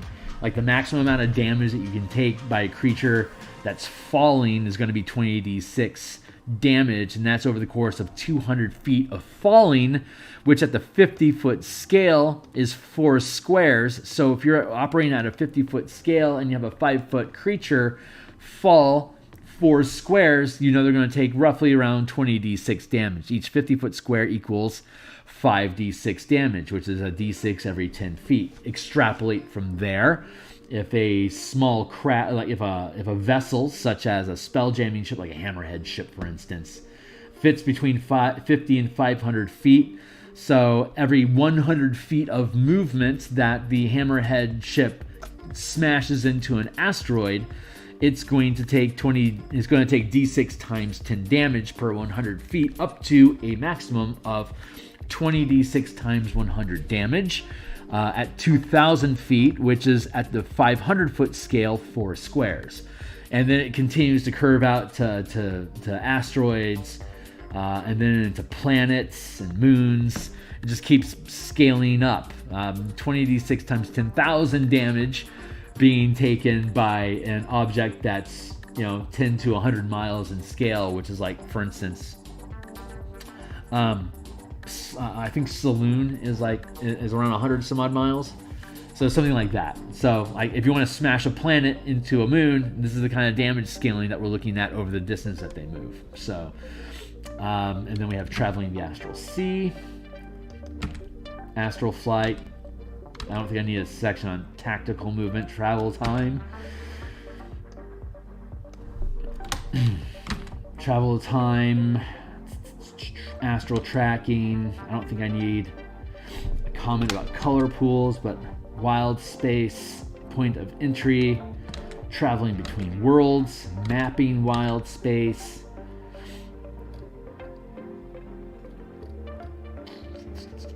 Scaling maps. We don't have mapping systems anymore, but we don't have planetary objects like that. We have scaling maps. And then we have planetary objects.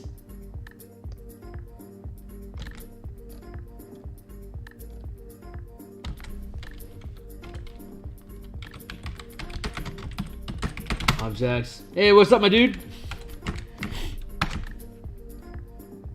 Planets, moons, spherical gravity, traveling within and escaping spherical gravity.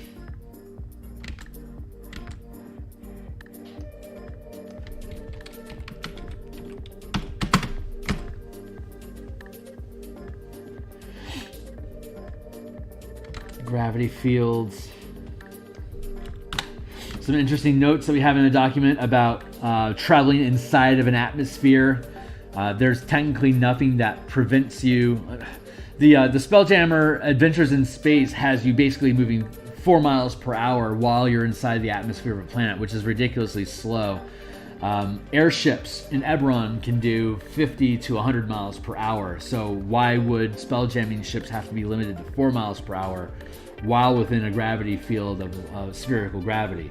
It's the limitation of how fast the ship can move. It's been established by Eberron airships. So using that same logic, we can extrapolate from there that you can dip through a spherical body, a body with spherical gravity, just like you can travel through an object that has a gravity plane.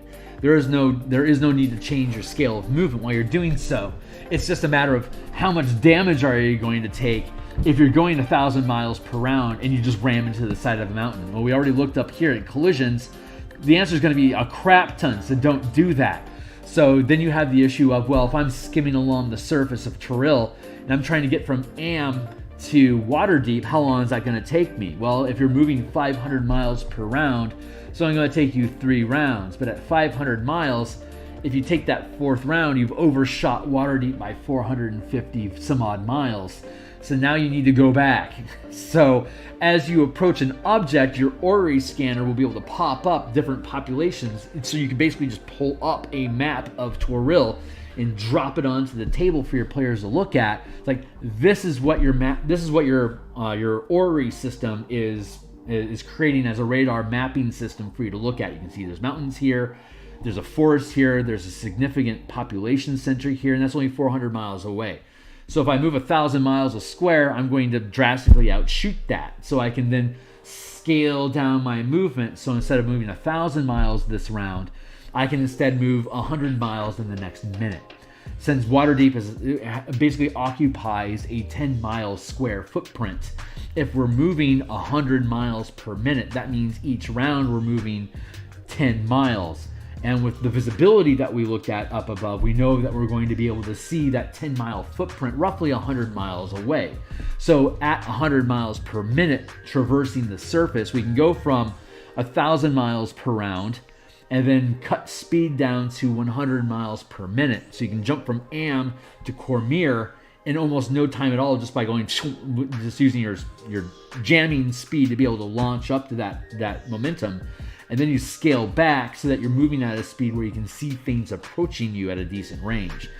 Interesting comments about that we have in here is that if you are a significant side creature that's flying through the territory of other high CR creatures, you could just be making a casual bounty run of taking cargo from, say, Chult to Maztica. But if you run across a 200-foot dragon that's pissed off that you're flying through its territory, you may find yourself engaging in battle with a CR-26 dragon, for instance. So while spell jamming is super convenient, and as far as like large cargo loads, if you have a highly advanced spell jamming society, you can move from location to location inside of a spherical gravity at incredibly easy speeds, which Eberron spends a lot of time talking about, that sort of pulp noir sort of like dotted line Indiana Jones adventure idea where when you have vehicles that can move at incredible speeds, engaging with that ship en route becomes an isolated location event centered around the ship that you're on, but then it kind of sidesteps it and then gets to the destination more quickly, where Eberron adventures kind of focus their attention at destinations.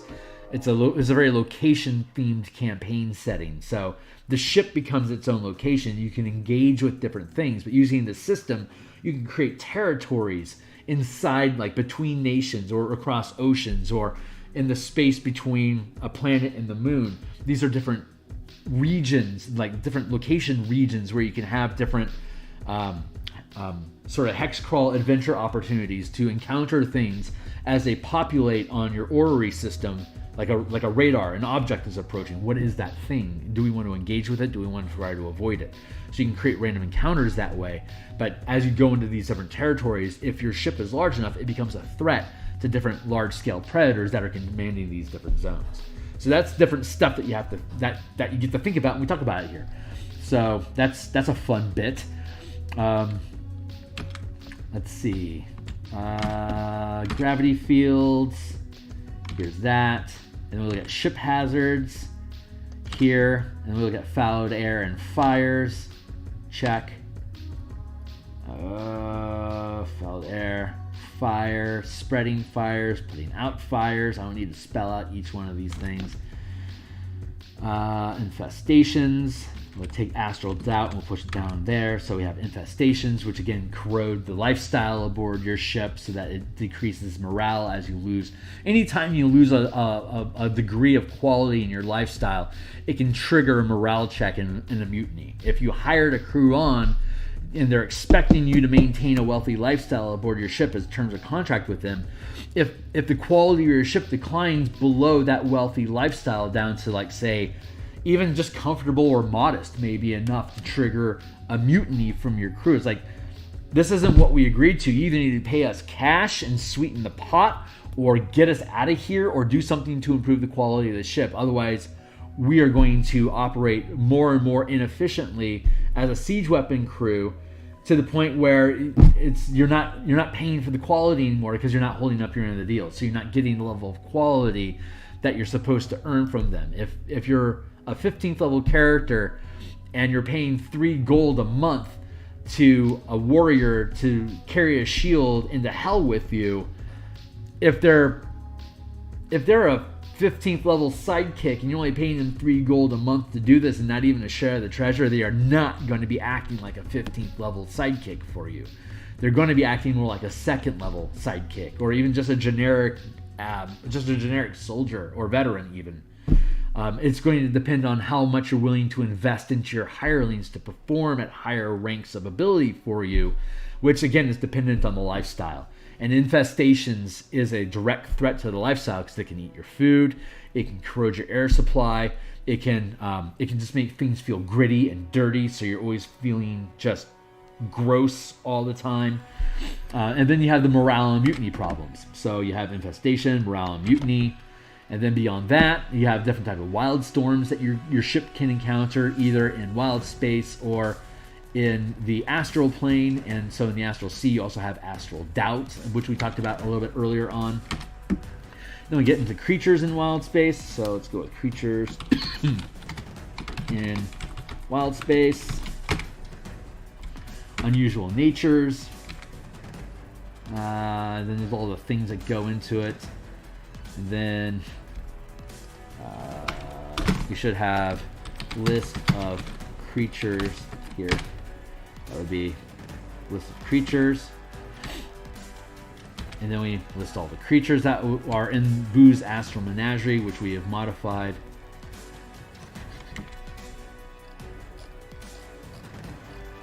Excuse me for a moment.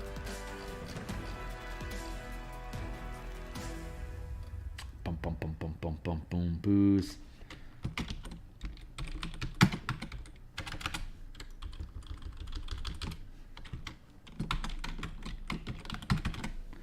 Bam. So here's a list of creatures from Boo's Astral Menagerie that are modified by these rules. Like Kandori are like 50 to 100 foot long creatures. Cosmic Horrors are 100 feet long. So these are operating at larger scales than just a 5 foot square should conveniently accommodate. The Tarrasque is a 50 foot by 70 foot creature. So it occupies technically a 2x2 space because it's larger than 50 feet. You could have like a smaller Tarrasque that fits inside of a 50 foot square, but again, that's like a CR25 creature, so good luck.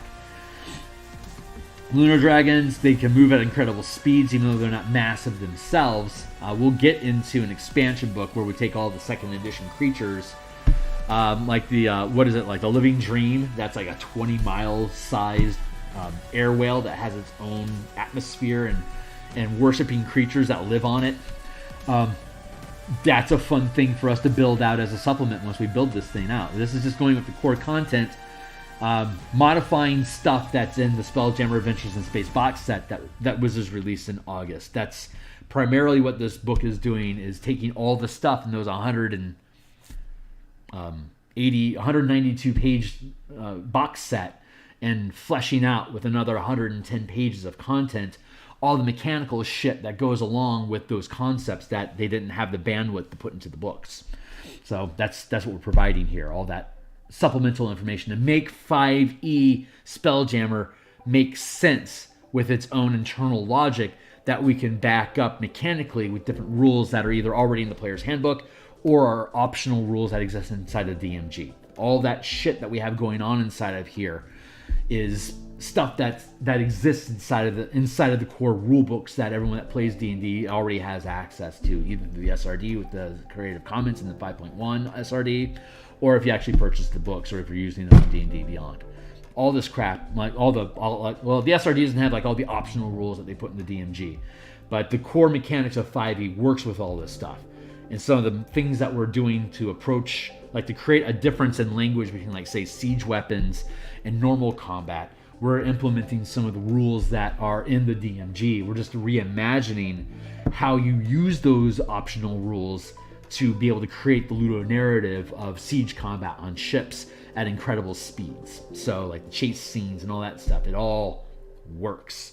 It's just we had to reimagine what the narrative is behind using those mechanics. But the mechanics work already in 5e. There you go. So it's a self-reinforcing system that if you know 5e, all this stuff should feel pretty intuitive for you to use. It won't be a very heavy lift for you to integrate once you understand the mechanics and the mentality of changing your perspective by moving at different scales. So it really helps that they built 5e movements and tactical stuff so loosely that we could easily fold in all these mechanics into the system and actually have it not contradict anything that they put in here. So that was a big key point, is trying to allow us to continue to using as much of what SAIS is while fleshing it out to be able to answer all of those rulings, not rules questions. For you to be able to make it an effective ruling, you have to have a rule to base that ruling off of. You need a consistent basic world physics that allows you to make intuitive decisions off of what those physics reinforce and establish inside of your game. So that's what we're doing. We're extrapolating and building out magic physics inside of a game that's built to have billions of miles of scale of movement and traversing and exploring in combat. So there you go. Unusual beasts, mounts, creatures towing. I don't think we need that. Unusual plants.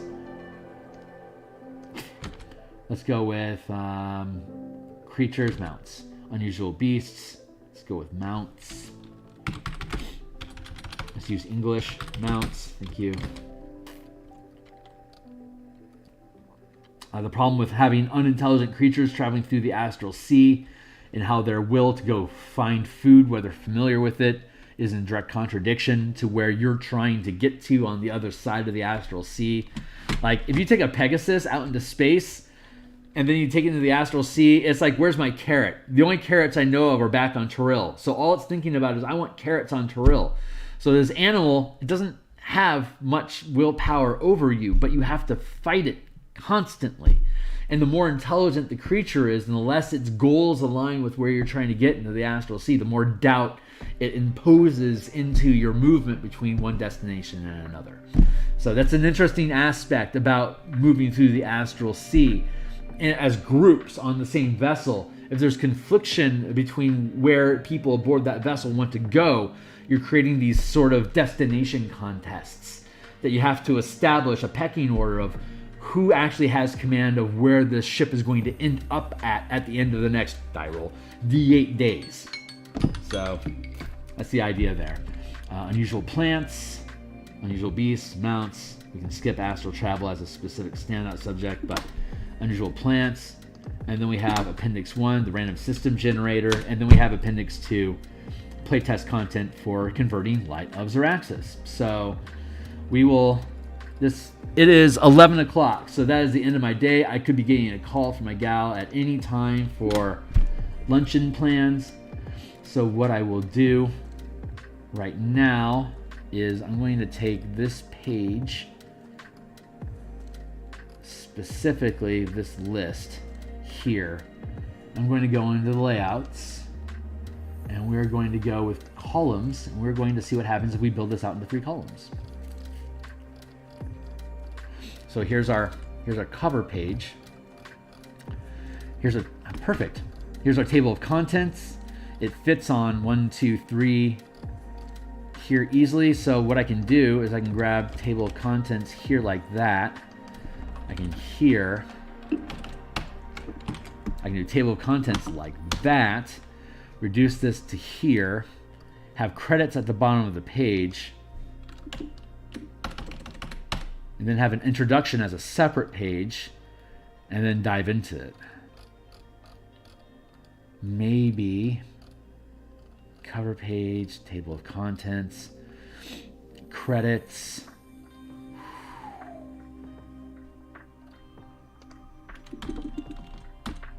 How close can I get this? Oh, that's right. I also need legal stuff. DMsGuild, publishing, license, etc. goes here. We got our introduction.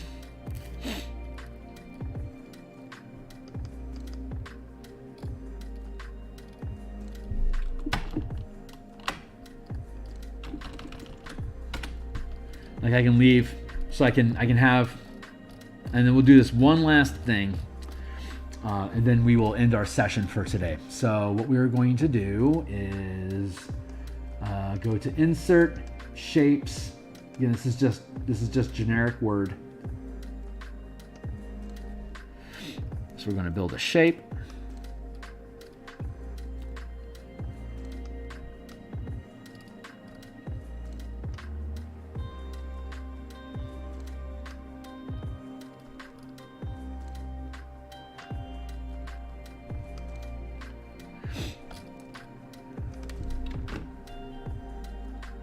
We're going to look at size.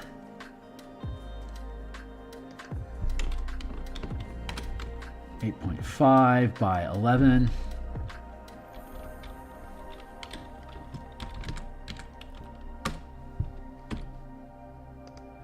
And then we're going to go with outline equals no outline. And then we're going to go with fill equals, hi, I'm Phil. We're going to go with a picture, and we're going to go from file, and then we're going to book creation. Then we'll go to the in command system, to vehicles, to in command of, oh, wrong one. Spelljammer, and then, no, wait. No. Vehicles, playtest content. Oh yeah, there we go. Production, book cover, bam, there you go. So that's how I can drop in a cover onto the PDF. So there you go. So that's the start of it, and then we have the table of contents. We could potentially do the introduction before a table of content. No, table of content is first. So we'll just dive into it. Introduction, and then Spelljammer equipment. Let's pan out a little bit here. Bump.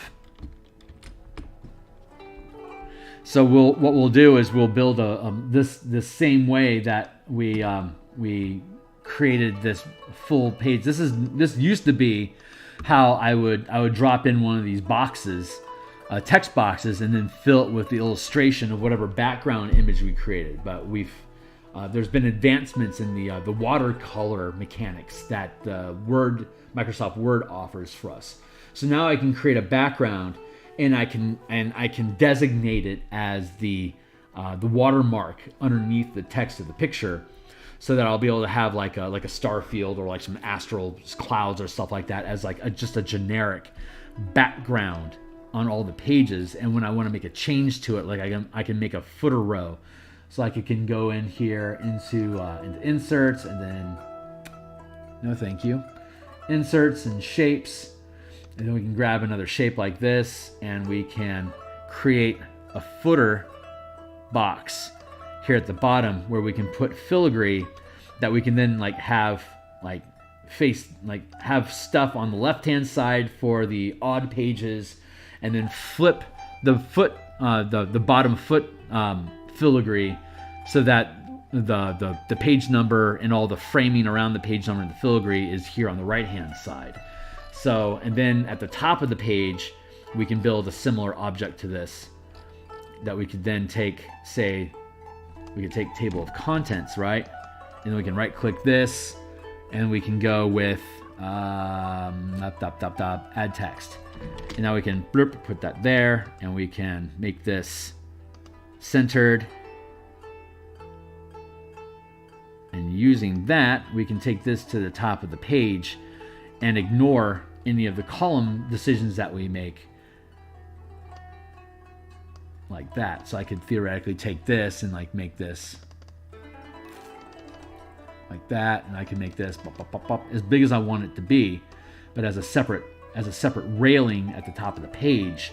It's going to override any of the spacing, columns, or formatting inside the document, because this is a standalone thing. So I can use this same format to like when we have a sidebar, for instance. We have a sidebar here about attunement, focus, and concentration.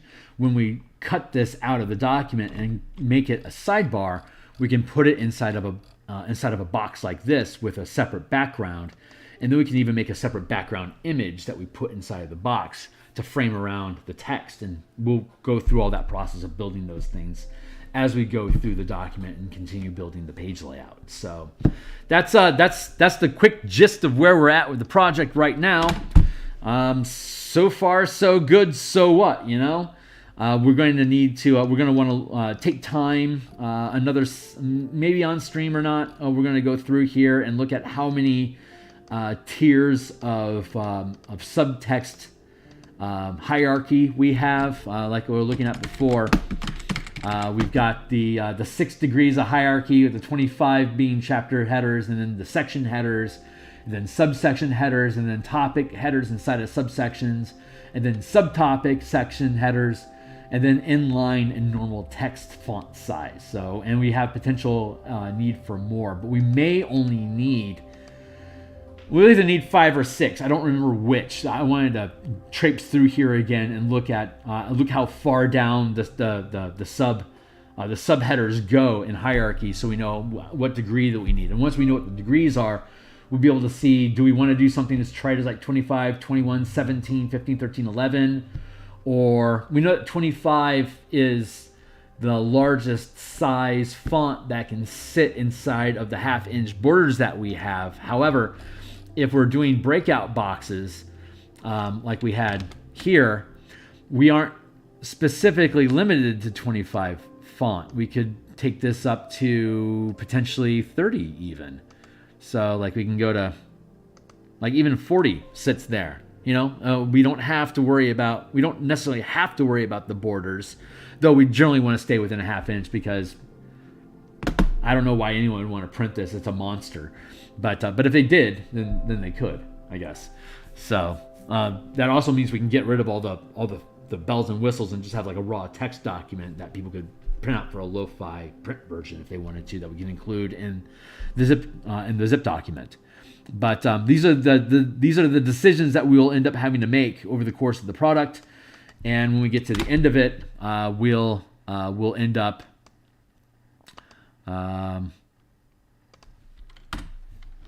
with another document. So I'm going to save this real quick, and we'll be able to export the whole thing as a PDF, and then we can take individual pages from the PDF, like this gap we have here, for instance. We could take this out, and we could then drop a piece of artwork in here if we wanted to, by just simply building a page and dropping it in as such.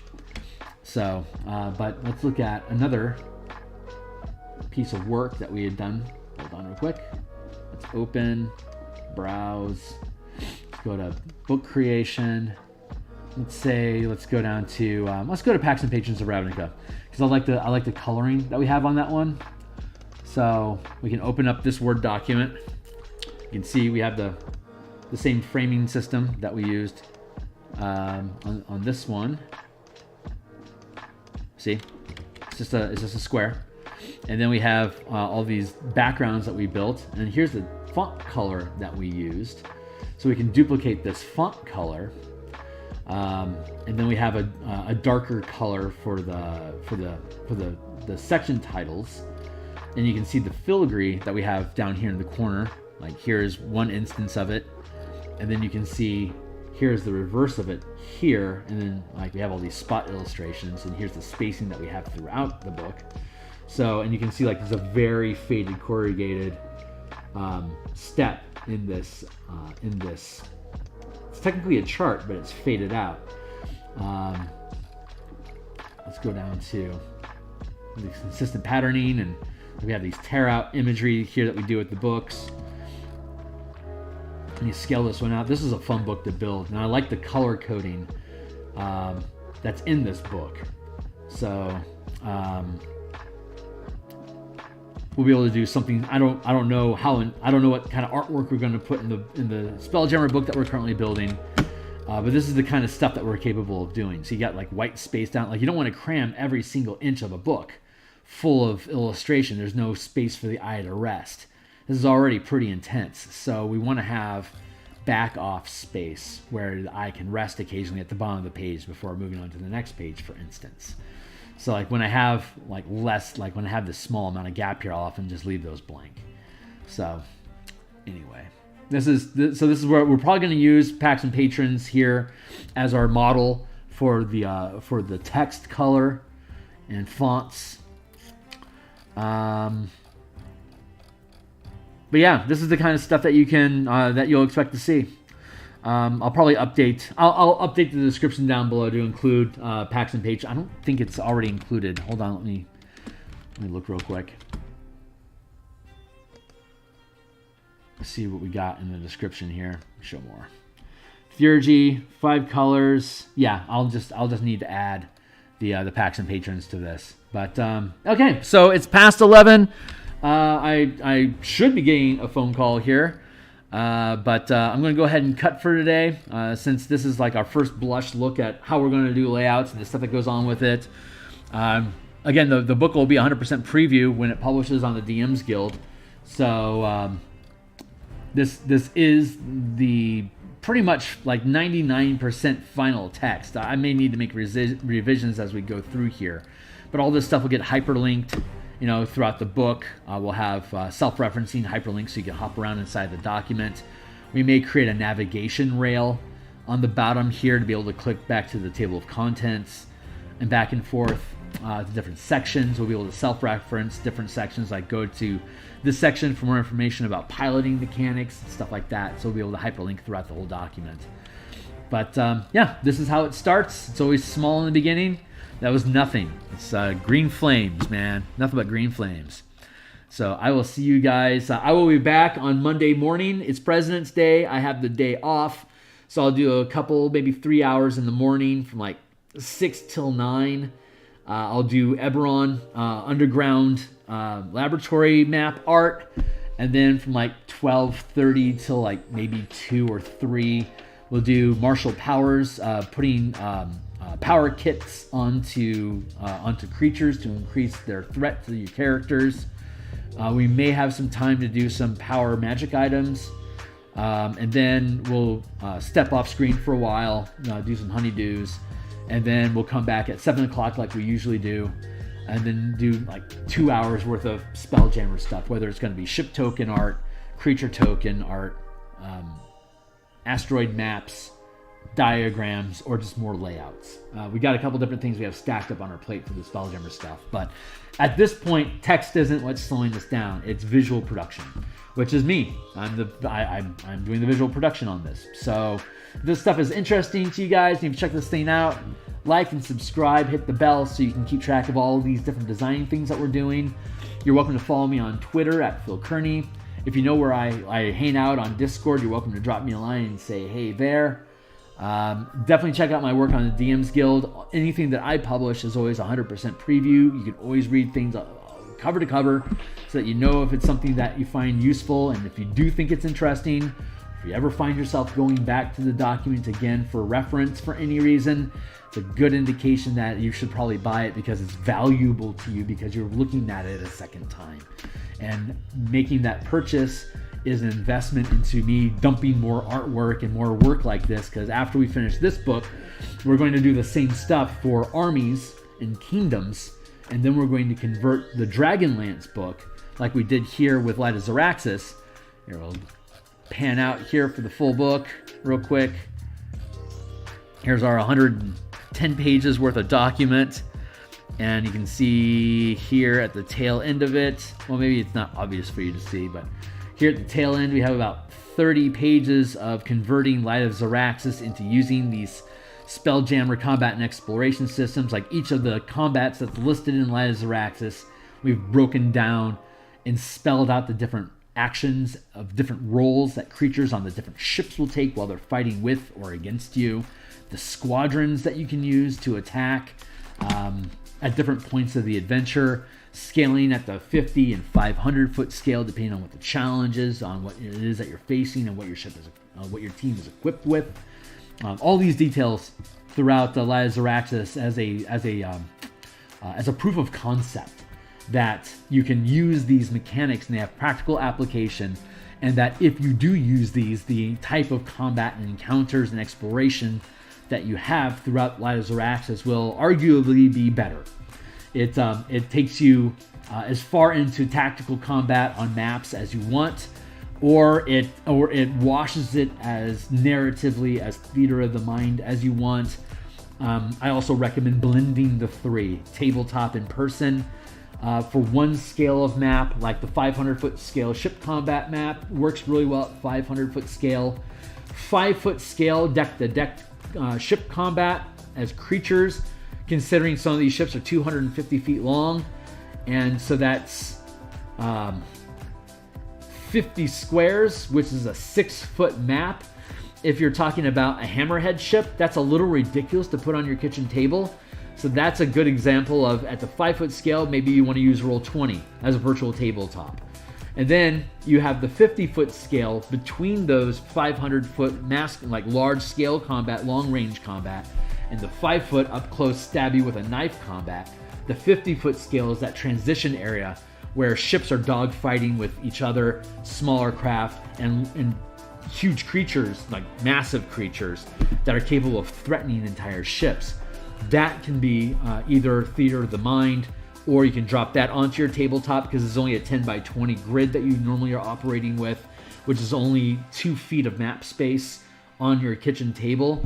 So the 500-foot scale and the 50-foot scale can easily fit on a kitchen table, while you could relegate 5-foot scale combat on the deck of your ship to be on a virtual tabletop. And you can have the tabletop laptops with you between as a DM screen, and the players flanking around on tablets and their phones. You have the 5-foot scale flanking around the table, and the table stays centered on the 500-foot and 50-foot scale of ship combat. So all you have to do is look up from your tablet to see where your ship is on the map. So you can then look back down at your virtual tabletop to see where your character is specifically on deck. If you're wanting to take shots at that ship that's, 2,500 feet away, look down at your ship map. It's like, oh, I've got this ballista here that I'm operating. So then you can take command of that ballista, pan back out to the 500-foot scale, pop, pop, pop, pop, take some shots at that ship that's 2,500 feet away. So we talk about all that in here. So you'll see that. But again, it's a process that we're going through. So if this is all interesting to you guys, stick around, like, subscribe, check out the work that I have down below. Yeah, that's it for today. So I'll see you at 6 o'clock in the morning on Monday. That is 48. That's about 43 hours from now. So I'll see you guys then. I hope you have a fantastic weekend, and we'll see you on the other side. Thanks a lot.